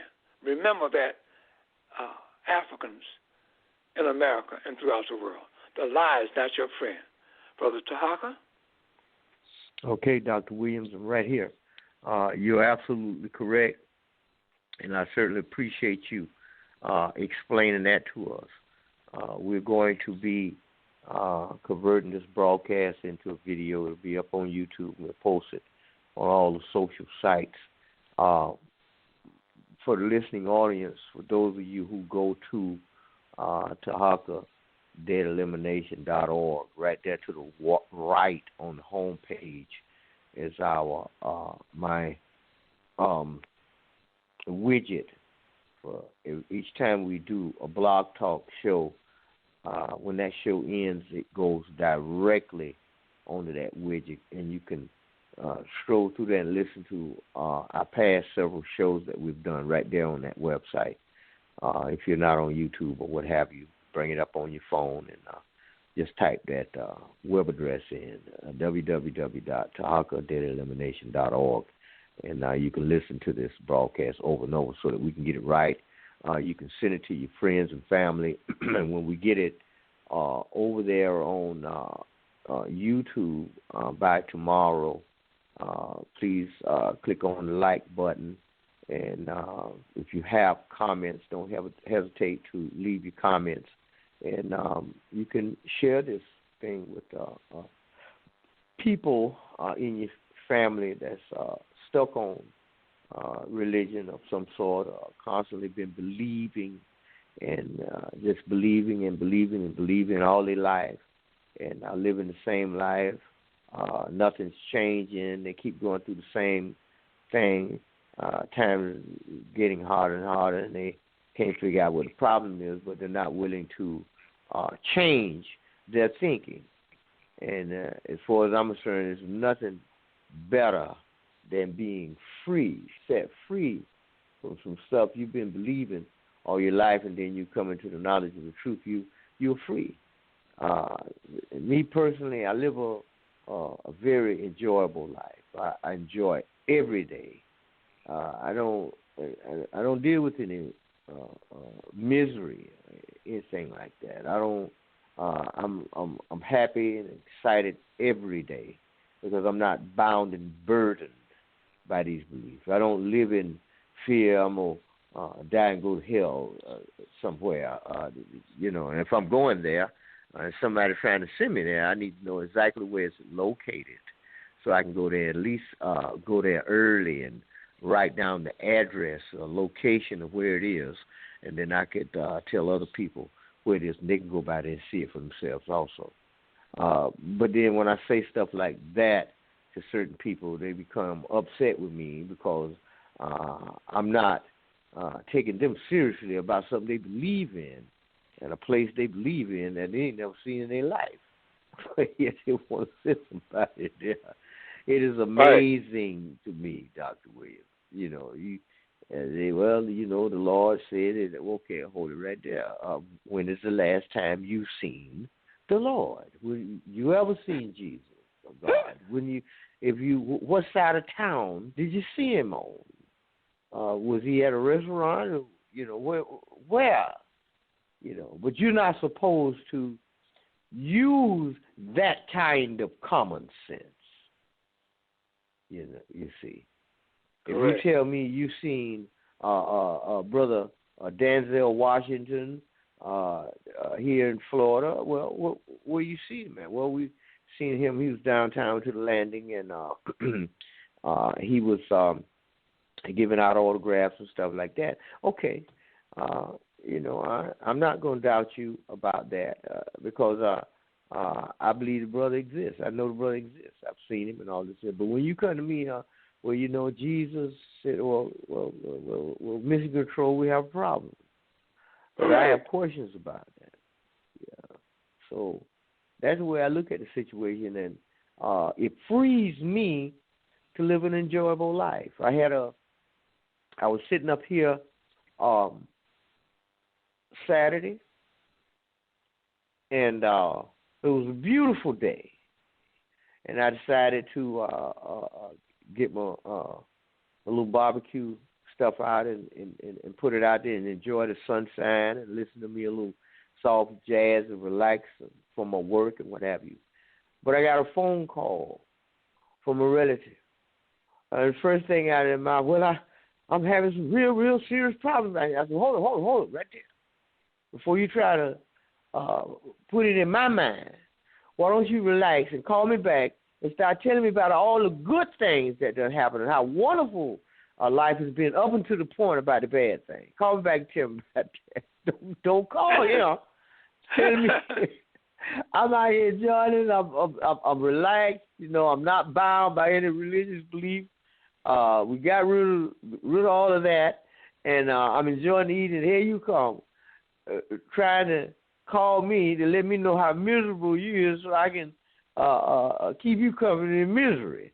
No, I'm not having that. I'm not going to allow you to tell me anything negative as good as I'm feeling. I'm not going to do that. And you have to stop people, man, because people will ruin your day with misery. That's correct. Well, see, you're right. You see, here's the thing about it. What you're telling me, that you feel good every day, which is wonderful, great. That you are free, you're not burdened down with any religion or any type of ideology or any type of anything. You're free to do what you want to do. Why are you free? Because you know the truth. They said that the truth will make you free. And you have sought the truth in your life in order for you to have this feeling that you have today, at this very moment that I'm talking to you. You're free. Mm-hmm. I'm free. I don't go to no church and go down and practice any type of religion. Islam alaikum, I'm a black Hebrew Israelite, and all that silliness. See, my mind, my spirit is free because I know the truth, and the truth shall make me free, and it did make me free. In order for us, as the African people in America, to be free, we're going to divest ourselves from all religion. I don't care what it is. How much you like the individuals that's participating in these various man-made religions, how you have a relationship with them. You're going to have to cut it loose if you want to be free. Because all religions are sustained and kept together by one's belief. Belief does not give you knowledge. It's kept together, these religions, by faith. Faith does not give you knowledge. Okay? Belief only does what to a human being? It incarcerates your mind, your thinking. When an individual is incarcerated in prison, he is assigned to a limited space called a jail cell. Within that limited space in his jail cell, he operates and lives and do whatever else, other functions that he have to do and want to do. Only in that space. Religion is the same way about one's belief. It limits your thinking. You cannot think beyond what the laws, the rituals, customs, and ceremonies that's attached to these various religions allows you to do. You're limited. You're in bondage. That's just like when you, we as a race of people in America, Africans, we're supposed to be free now as of to 1865. That's when we're supposed to have gotten our freedom. So now we were physically free from the slave master, from working on his plantation, for being under his abusive power that he put upon us as human beings, as slaves, working on his plantation, on his farm, etc., etc. We were freed of that in 1865. We self-inflicted slavery back into our thinking. We inflicted our own slavery. We came out of physical chattel slavery and went into an self-inflicted, self-indulged slavery that we embrace and want to embrace out of ignorance into our own lives. So until we divest ourselves from our religion, we will never be free as a human being. We will never be free not only as a human being, but as a race of people. Because when you go to church, going to church is just like going back to the slave plantation. The head of all slave plantations was the old massa, who was the head of the slave plantation. The head of all churches, as I speak, is Jesus the Christ, another white image, same as the slave master who owned and run the slave plantation. The overseer at the slave plantation for old master was a old ignorant white man called Boss Charlie. He was the overseer to keep the slaves in line and in order and in obedience to the slave master. The minister, the reverends in these different churches throughout America and throughout the world, they took the place of old Boss Charlie, the overseer. So Reverend C.T. Chickenwing is now the overseer of the slaves that are sitting in the pews of these churches. They're sitting out there in the pews of these churches, not knowing what they're believing in, not knowing anything about what they're doing, not knowing anything about what happened to them, how they got this virus called Christianity, or this virus called religion. That goes for the Muslims too. You go to these mosques and you carry your prayer work in there, and you butt your head in prayer and cause big hickeys and knots all upside your head.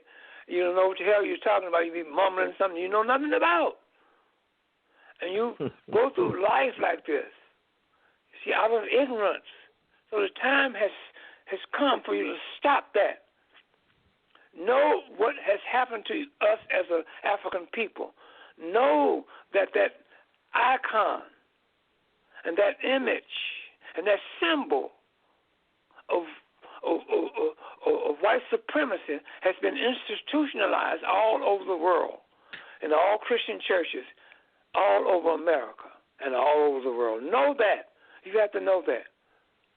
And stop participating and becoming a participant in your own demise.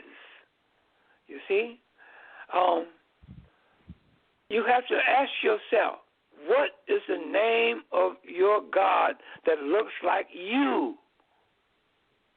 And if you search yourself and be honest about yourself, you say, I don't know. Because you don't know. Okay? But on my book, the front cover of my book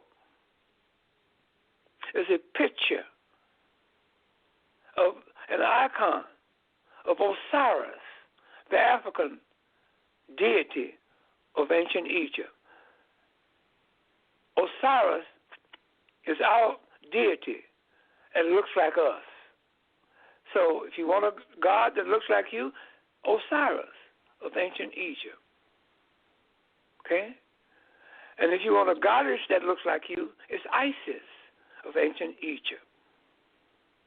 If you want have a child that looks like you point to Horus, the son of Osiris and Isis, Asa and Aset, which is the icon of Haru or Horus, the son of Asa and Aset, Osiris and Isis.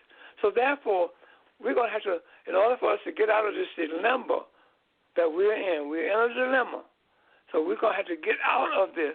We're going to have to want to get out of it. We've got to feel that something is not right out here. The caller that called us today, Brother Tarhaka, Brother Keith, and his wife, he told me that he used to be a black Hebrew Israelite, and that he spent all his time and his efforts and his energy and money into that belief, going to meetings and things like that. But one day, something happened to him.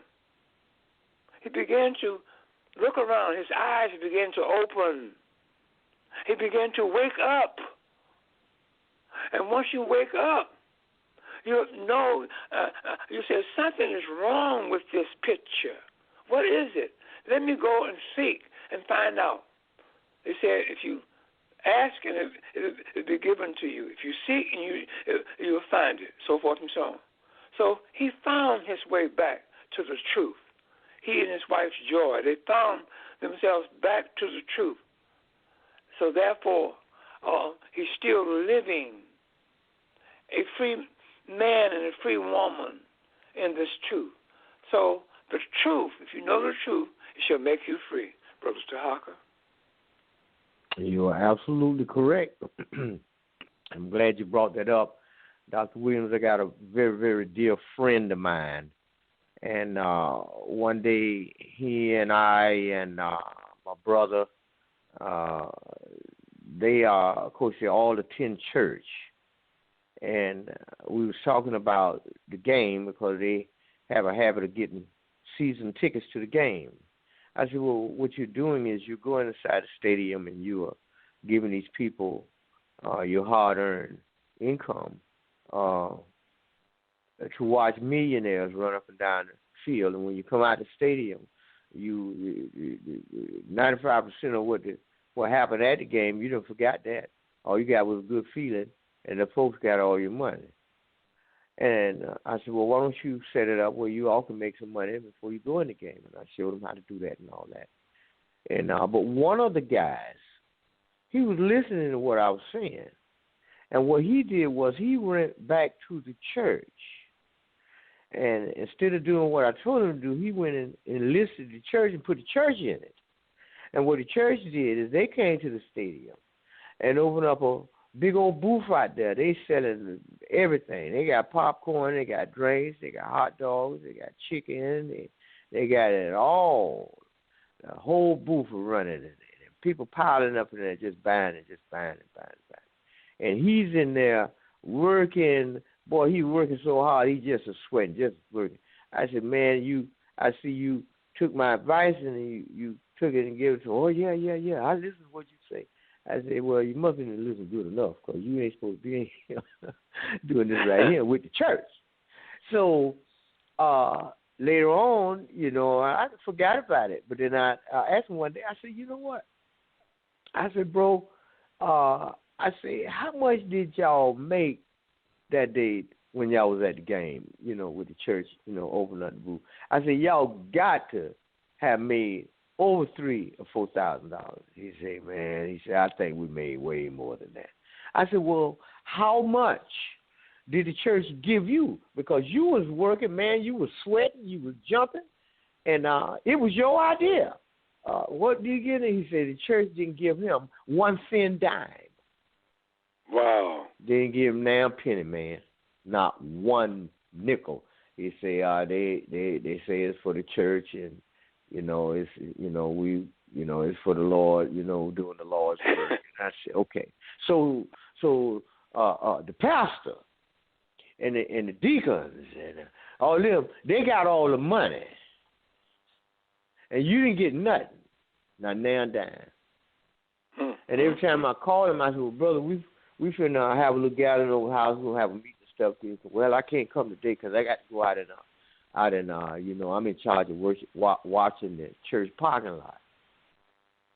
I said, well, how much do they pay you to do that? He said, well, I'm getting on. It ain't about getting paid. I said, it ain't. I said, tell your pastor it ain't about getting paid to watch what you do. Tell him that. I said, man, you better wake up, man. Right. Some people made almost $5,000 up in there, man. Selling food up in there to a game and a pro football game right here in Jacksonville. And he working so hard, man, sweat just pouring off. I'm looking at it. And I asked him how much did they give him. He said they didn't give him nan dime. And that is a shame. He the one rushed in there and told them about what they need to do about the stadium, and we need to get up in there. And they all agree, man, that's a good idea. And the pastor went and got it arranged, and they took the church money and opened up the booth and had him in there jumping. And boy, he was jumping. He was serving chicken. They were doing popcorn. They had the drinks going. He was just running back and forth through the whole game, and they didn't give him one thin dime. They give him a dime. Horrible. That was a shame, man. I really feel. I was mad about that, man. I said, boy, I wouldn't want to be around your pastor because if I was sitting next to him, he told me something about Jesus, I don't know, I might have slapped the hell out of him.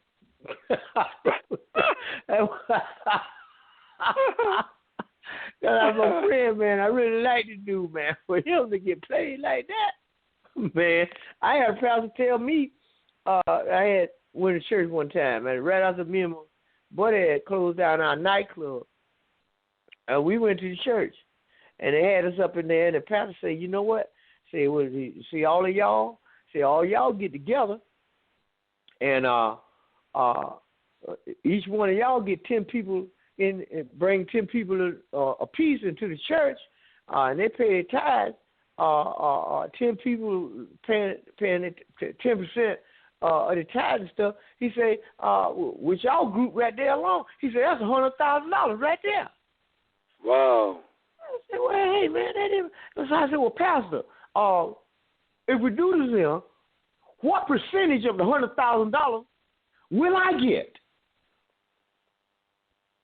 And he looked at me. He said, "Whoa, we got a problem here because this boy here don't understand. It doesn't go that way, son. It's for the we want to do it in the service of the Lord. Yeah, but what about if I go get 10 people in here and they put their money in there, and I went out there and got them folks for you to put me in the money in the church, how much money am I going to get out of it? If I'm putting in the work, how much I'm going to get paid? It's just common sense for me. I don't want to hear nothing about the Lord. Tell me about them dead presidents. But they don't want to talk to me. They don't want to talk to me. I had one day, and I know this boy. He's a staunch Christian, and it's Black History Month this month. And I seen him with a dashiki on. And of course, I wear my cultural wear all the time. It ain't got to be no special month. This is just the way that I dress. And I seen him. I said, hey. I said, hold up right there. I need to ask you something about your culture. Because I see you got on the you ran in the building. Wow. He looked cultural, but he don't want to talk about it. Oh, wow. Maybe he don't know nothing about it. That's right. But he walk around looking cultural and got Jesus. And now right there, well, I have a question for him. Well, we want to talk to you because every time we talk to you, we don't have nothing to say. You mess up everything. They got you listed down as a crazy man. I said they got you listed down as a crazy man. Oh, yes. You don't go, if you're not believing in the things and going along with the stuff they doing, and the questions that you're asking is making entirely too much sense, then we have a problem with you. You need to. Somebody need to pray for you. You know, that's usually the thing. You need to be prayed for because you're not. You're going against everything that we believe. You're making too much sense because questions that you have are just simple, common sense questions. But we don't want to. And one way to get out of it, because I had one guy tell me, said, well, I said, well, you have to use common sense. He said, well, common sense ain't common. I said, well, that seems like a pretty good escape, but it still don't get rid of a common sense question. I'm looking for a common sense answer. Just give me the facts. We don't have any facts. But nevertheless, it is amazing. It is quite amazing, as they say. I'm the one crazy. Oh, yeah. Because you're not in line with all the other people's thinking. You're not in line with your thinking, so you're crazy. Yeah. They want you to be able to come to you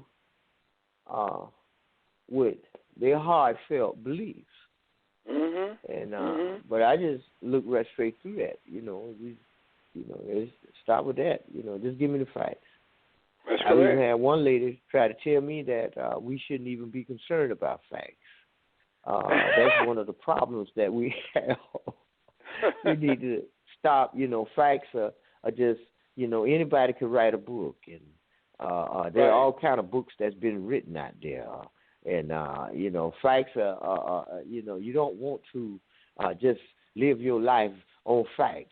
You want to, and I'm trying to figure out what in the heck are you talking about? What are you talking about? What are you trying to tell me? I can't even hold a conversation with you unless you then put God in somewhere. I'm trying to talk to you about investments in real estate, economics, looking at the tell me something about the world demographics. But you can't do that unless you bring Jesus aboard the conversation. Wow. You can't hold a conversation for 15 minutes straight without bringing God or Jesus or some form of religion into the conversation. That lets me know that I'm definitely not mentally disturbed, but I sure know who he is. That's amazing, man. It's right. And it's still going on. Go ahead. I said it's still going on today, 24 hours a day, 7 days a week, 365 days a year. So what you're saying is still going on. That's right. And they will not break that cycle until leaders out here will set them free. The ministers of these churches have the information, some of them have the information to set our people free, but they will not do it for selfish reasons. Okay? All these imams and these the honorable this minister and the honorable that minister, those honorable ministers know the truth. Okay? And not set our people free. They will continue to tell them the lie in order for them to get money and power of these people by allowing them to follow them. No human on earth is supposed to follow another human being. I, Walter Williams, was not born to follow no human being on earth.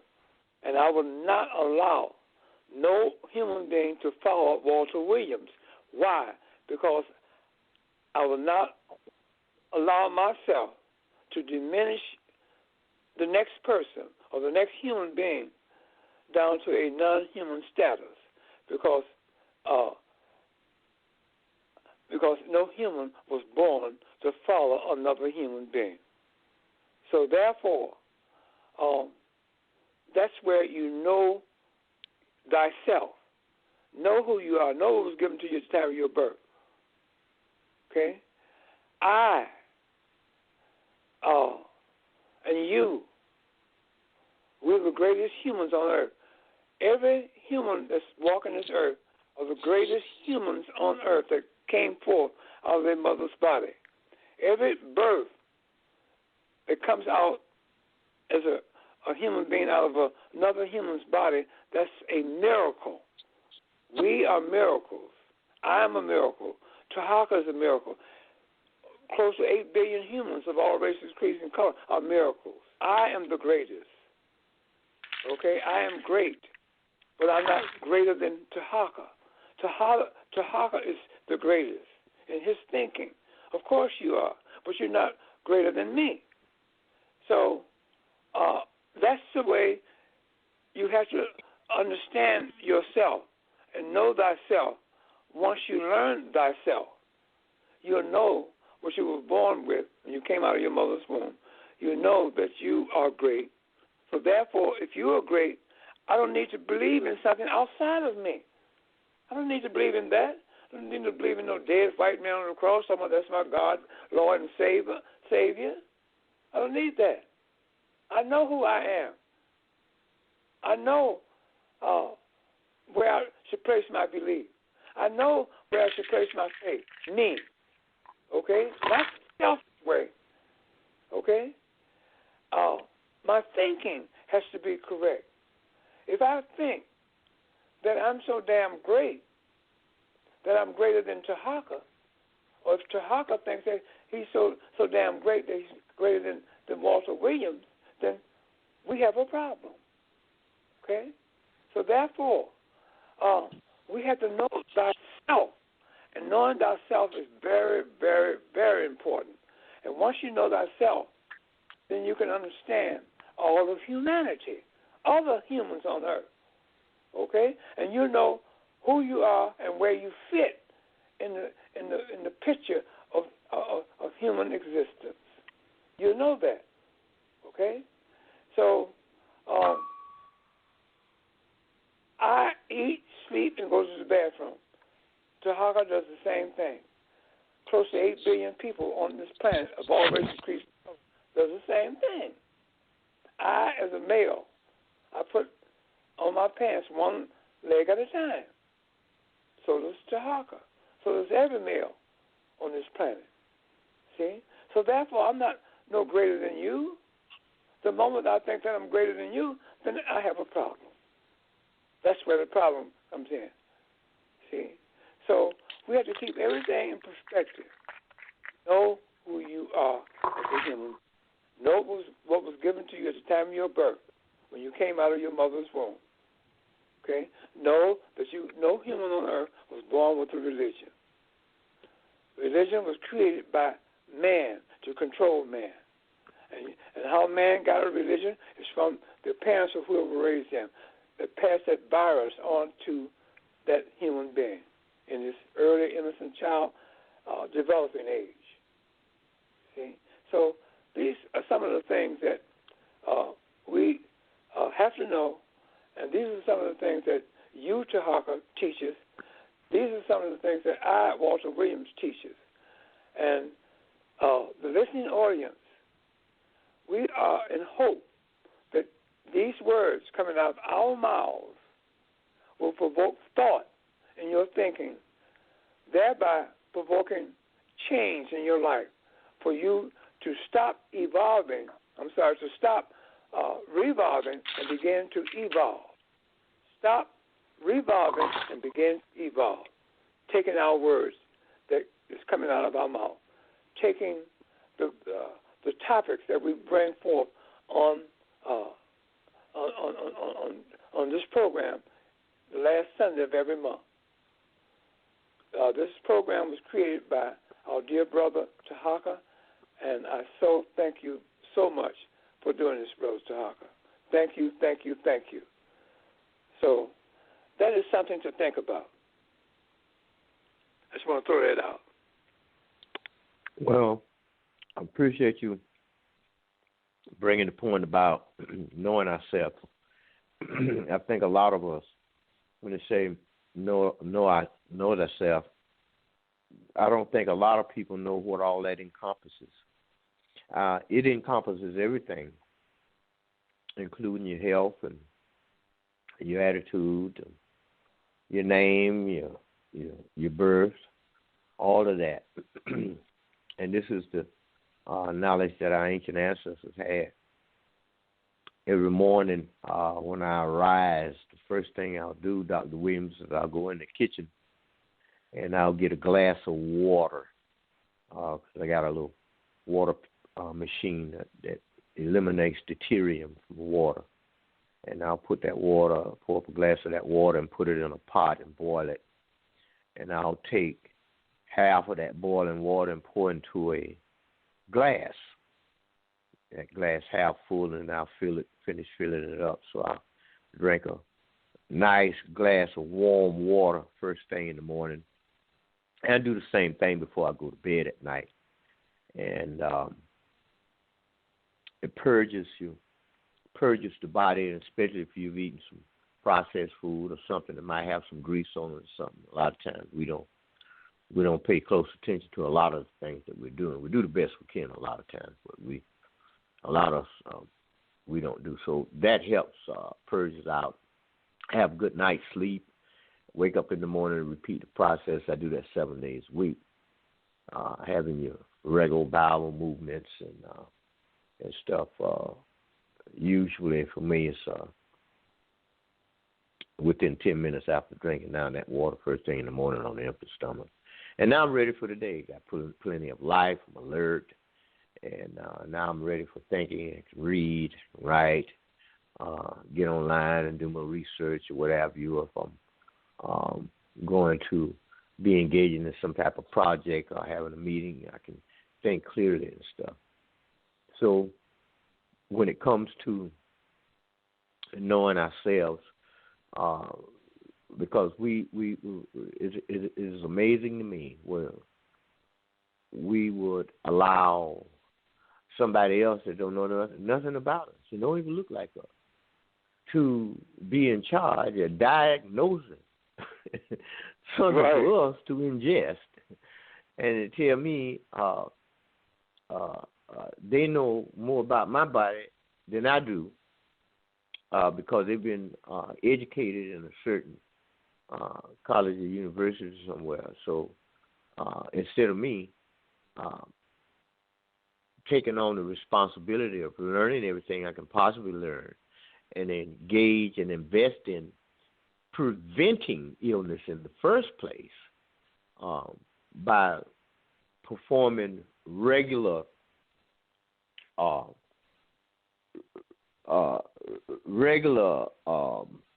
can I put it, investigations and strategic meal planning and watching what I'm eating and making sure that I'm putting the proper thing in, because shortly after I do my water, then I'm within the hour I'm going to eat me some breakfast. I'm going to eat a bowl of soup or something. Then I'll take a half a teaspoon of moringa powder and I'll put it in there. If I'm going to cook it, and I'll put a tablespoon in there and I'll boil it.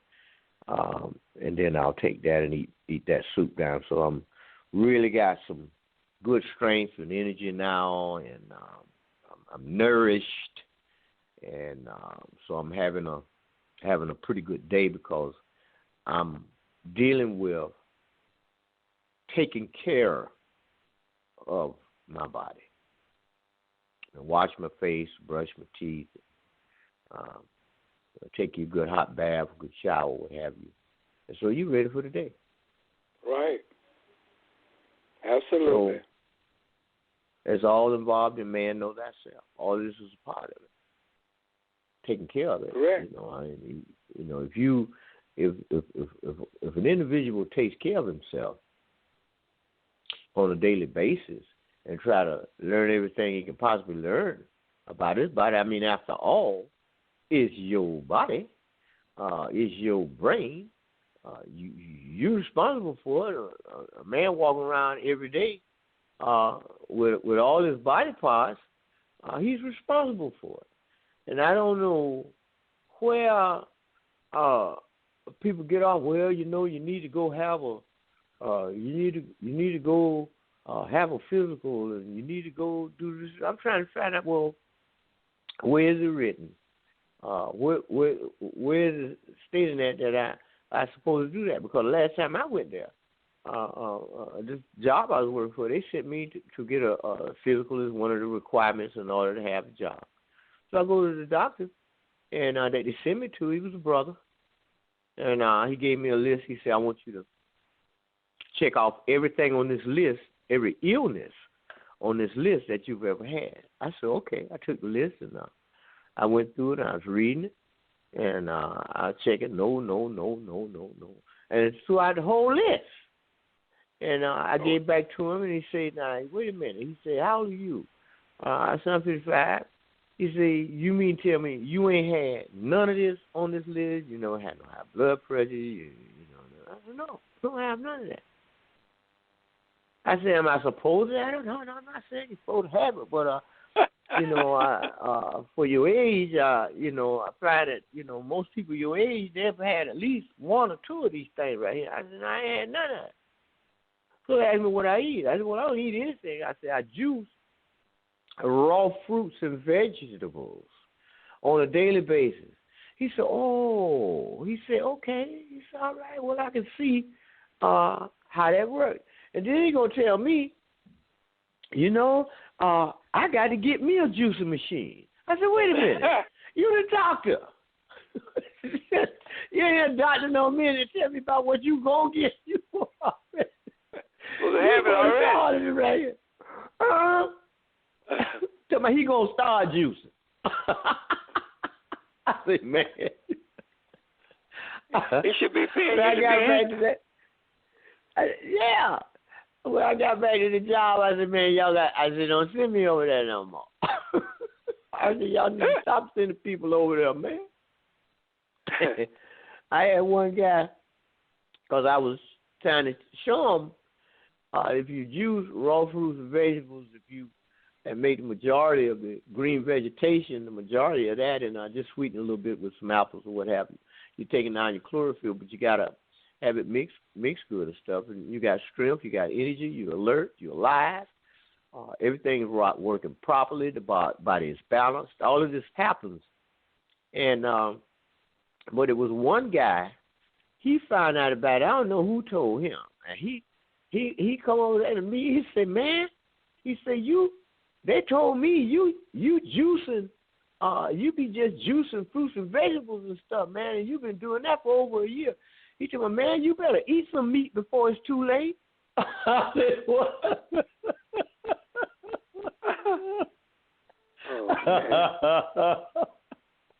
Wow. I said, boy, I say, our people are amazing, man. Well, that's a traditional Wow. teaching. That's a tradition. See? Mm-hmm. In other words, the society that we live in, the society that we raised up in, and the society that we live in have rules, regulations, and they have certain expectations that they put out here. And these rules are put out here for us to use as a guideline and follow these rules. So, at one time when we were growing up, they encouraged you to drink milk because milk builds your body and your bones and so forth and so on. See? Mm-hmm. They had Wonder Bread out here. It says build your bodies 12 ways and all that kind of stuff. So whatever they put out here, the news media helps them put this information out for the masses so they can control the minds and the actions of the masses. So this is all a part of the scheme, the grand scheme, to control us humans on Earth and in the location where we live. So that's all part of it, part of the system. I call it the system. It's all part of the system, the systematic teachings coming from the system. encouraged and allowed to be put upon man and humanity by the FDA.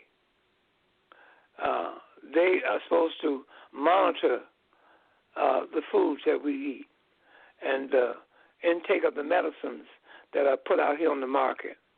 You see, the agricultural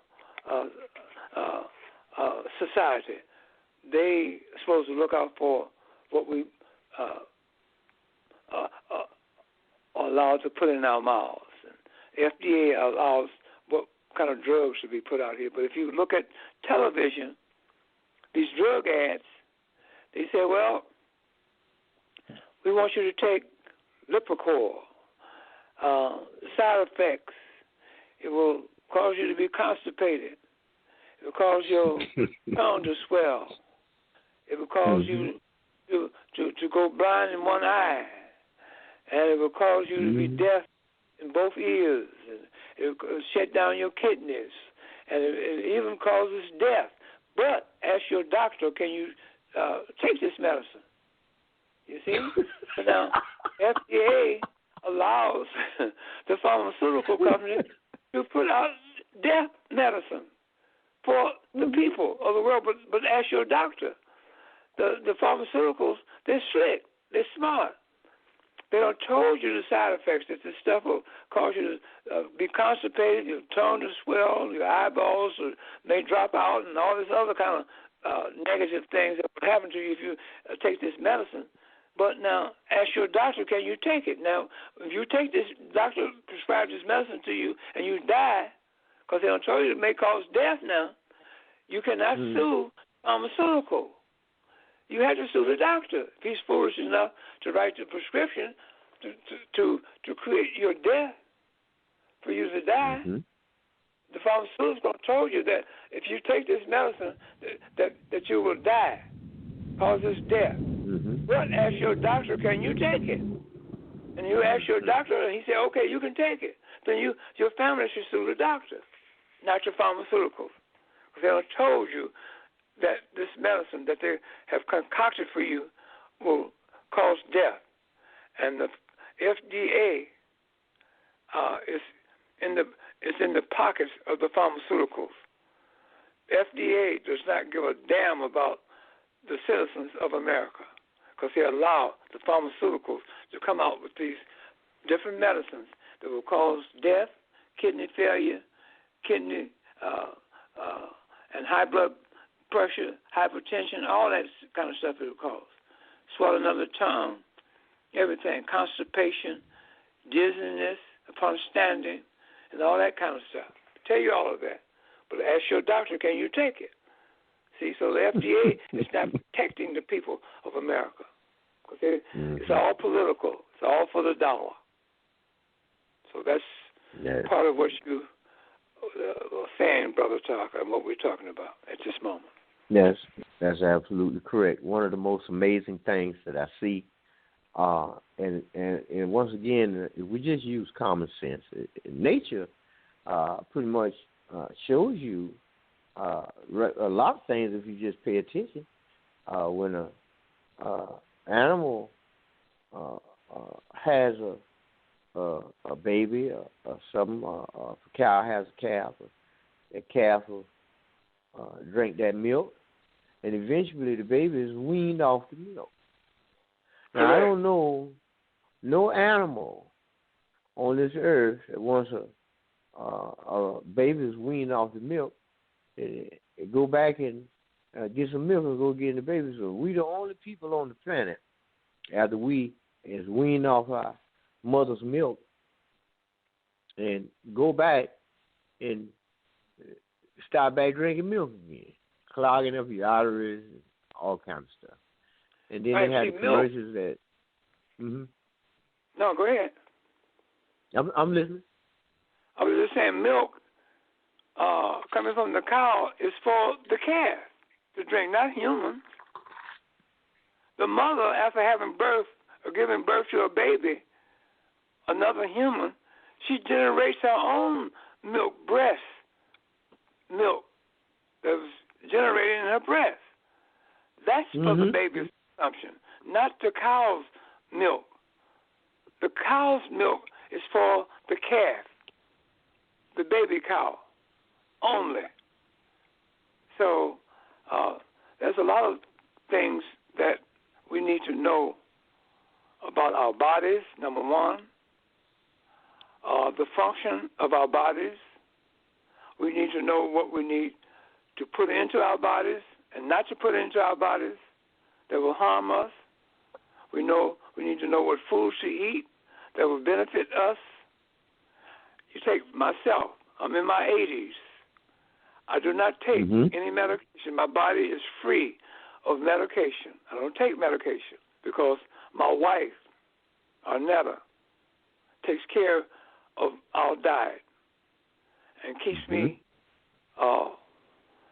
my health and my body in tune with nature and keeps my body in tune with myself. It's my own body, you see. So I go to a female doctor. She's an internal medicine doctor. She takes my blood and sends it to the lab, and the results come back, and she reads to keep me informed of what's going on inside of me, you see. But I do not take any pharmaceutical medicines prescribed by a doctor. I don't take any of that, see. So my body is free of all that, you see. And I feel good. I'm free mentally, spiritually. I eat good. I eat the things that I should eat. Sometimes I eat the things I shouldn't eat, but that's just, for that moment. Then I'm go home and I'll take what I need to take to offset that, See, so that's the same thing with you. You are conscious of what you put into your body. And it makes a big difference because the way you feel and it, that what you put in your body and what you do every day as a ritual helps you maintain your good health and your happiness and maintain your strength and your spiritual body and your outer body is in good health because of your thinking and what you put into your body. Well, that's how you stay alert and alive. You have to be conscious of what you're doing. I mean, I don't have any pill bottles in my cabinet. I actually most of my life I've never really I ain't never had none of that. See, we got a caller with his hand raised. I'm gonna open up the phone line here. Area code 864. You on the air? Tell us who you are, where you calling from, what's your question for our guest. Hotel Peace and Power. How are you, brother? Peace and power, brother. Fine, my brother. May I hotep to you? Well, I just wanted to piggyback off, just in the exchange and come around to a question of the importance of spiritual practices. Where are you calling from? I'm calling from South Carolina, brother. Okay, go ahead. Basically, as you were saying, what you were just stating, in regards of taking control, of your consciousness, right? Taking control and becoming more aware of your surroundings, becoming more aware of what you put into your body. Because I come from a lineage of where I'm the first to look back at the things that our ancestors did and what they didn't do. Because a lot of times, right now, I think we're a couple of generations from slavery. So a lot of times we just do things subconsciously via tradition, whether it be eating pig feed or, smoking cigarettes. I was a long-time weed smoker, and I'm proud to say that, I no longer smoke marijuana. That I am able to, and I come from a long line of addicts, right? And I will say, when I began to be on my trip of consciousness, it was different, I'm going to say, schools of knowledge, different things. But when I laid eyes upon my aunt and the 42 oaths of purity, or the 42 admonitions, or the 42 laws, as they called them, this was one that called my awareness to the things that I did, and also what I did and what I was doing and what I wasn't doing. And even as you guys were just speaking, talking about the body, I think I would have to be honest in saying, well, hey, there are various components, various parts of our bodies. There's, food for your brain, food for your heart, food for your stomach, food for this, food for that. And looking at the different aspects and how our ancestors, and I want to ask the question of how important is it to look at these various components, as I've been learned and taught, as Natel being the one aspect, but it has multifaceted, parts, just like a body does.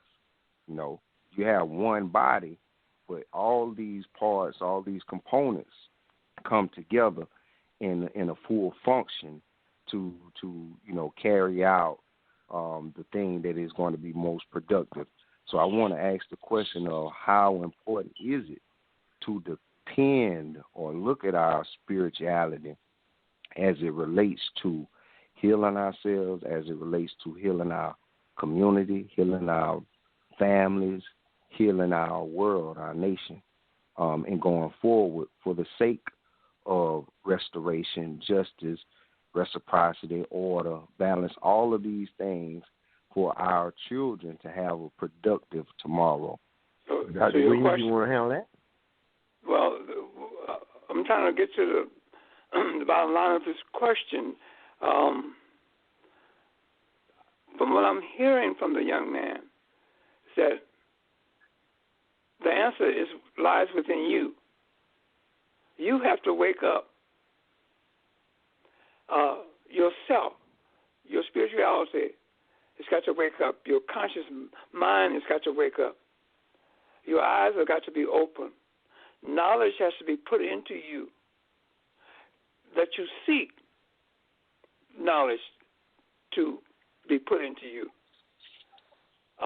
In order for you to have the information and the ammunition, in order for you to help yourself, your family, and your community, and other Africans living in African communities throughout America and throughout the world. It starts with you first. So you have to gather all of this information, and in order for you to go out to help others. In other words, a rich man gathers money to make himself rich in order for him to go out and help the poor, others who are less fortunate into having money or other means of taking care of themselves, et cetera, et cetera. So that would be my answer to you. I don't know if that, you accept that or whatever the case might be. I don't know that. So what do you think about it? Yes, sir. I definitely do accept that, and in the current days and times, I heard the brother or you brother speaking about ritual earlier, and I think that's what to me has a lot to do with it is the area cat, the things that the daily rituals that we go through, and that can either help diminish your character or it can either help strengthen your character. And a lot of times it is part by our community, because, if we are in a community where your mother is a drug addict and, your father is a drug addict, I think it's just common science that you're going to be somewhere around in there. So to me, me being certain aspects of our ancient knowledge or, hearing certain stories of the cosmologies, even when you're saying that reminds me of the story of Harut. That being, you are the redeemer. You are the one that has to redeem or make better for your lineage. You can't depend on anybody else to do that but you.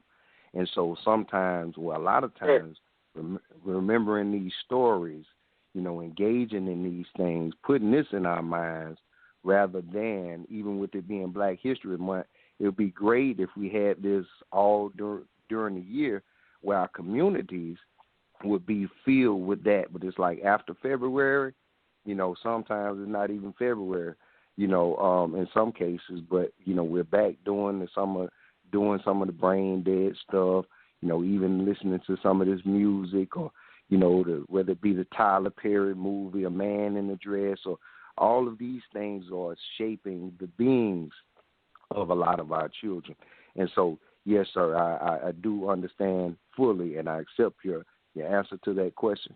And just even furthermore pushing the importance of engaging in the right ritual practices that will help strengthen our souls, help strengthen who we truly are, rather than who we think we are. Correct. Absolutely right, young man. Yes, thank you for your call. Brother, for tuning in on us. We're down to the last 3 minutes. We appreciate you for calling in, brother. And we're going to go ahead, me and Dr. Williams will be shutting it down. We appreciate you, man. That's correct. We sure do. The Hotel. Well, Dr. Williams, we're down to the last 3 minutes and 20 seconds. I'd like to state that the way I look at the situation, I deal with life from a vertical and a horizontal position. I deal with vertical issues. These are the issues and things that I can do something about. But the first thing I'm going to do is I'm going to deal with me. They came out with this thing about Black History Month. First of all, I'm not a black man. Nothing to do with that. But I'm conscious, and I'm going to remain conscious all year long. So correct. It goes back to being a navigator of your own self and the rituals and stuff that I perform that benefits me, it keeps me alive. And those people that come into my environment, they see what I do. They see what food's available. They go in the bathroom and look in the medicine cabinet. There's no brown pill bottles in there. I don't have any of that kind of stuff. I'll be 66 in July wow, this year. Okay. And still performing the regular rituals. It don't cost me anything to take a glass of water and boil it and put it in a glass and drink it when my feet hit the floor in the morning and before I get into bed at night. It doesn't cost me anything, and everything is purged out, and I feel good. It's just a matter of taking responsibility for yourself. I've had people come to me and say, well, we need to take up more money to help homelessness in Florida. To me, that's a horizontal issue. I said, I'm not going to invest in that. I'm aware that it exists and stuff, but I'm not going to give you any money about this this horizontal issue. I'm dealing with vertical now. It's going to be horizontal. But anyway, Dr. Williams, we're closing down. So you can give us your last thoughts, and we'll help bring this thing on to a close until next time. Okay, well, I certainly appreciate being on the program with you. I look forward every month to being on the program with you. I'm thankful for you, for the person that you are, the human being that you are. I'm thankful for the way you think as a human being and as a man. And I thank you.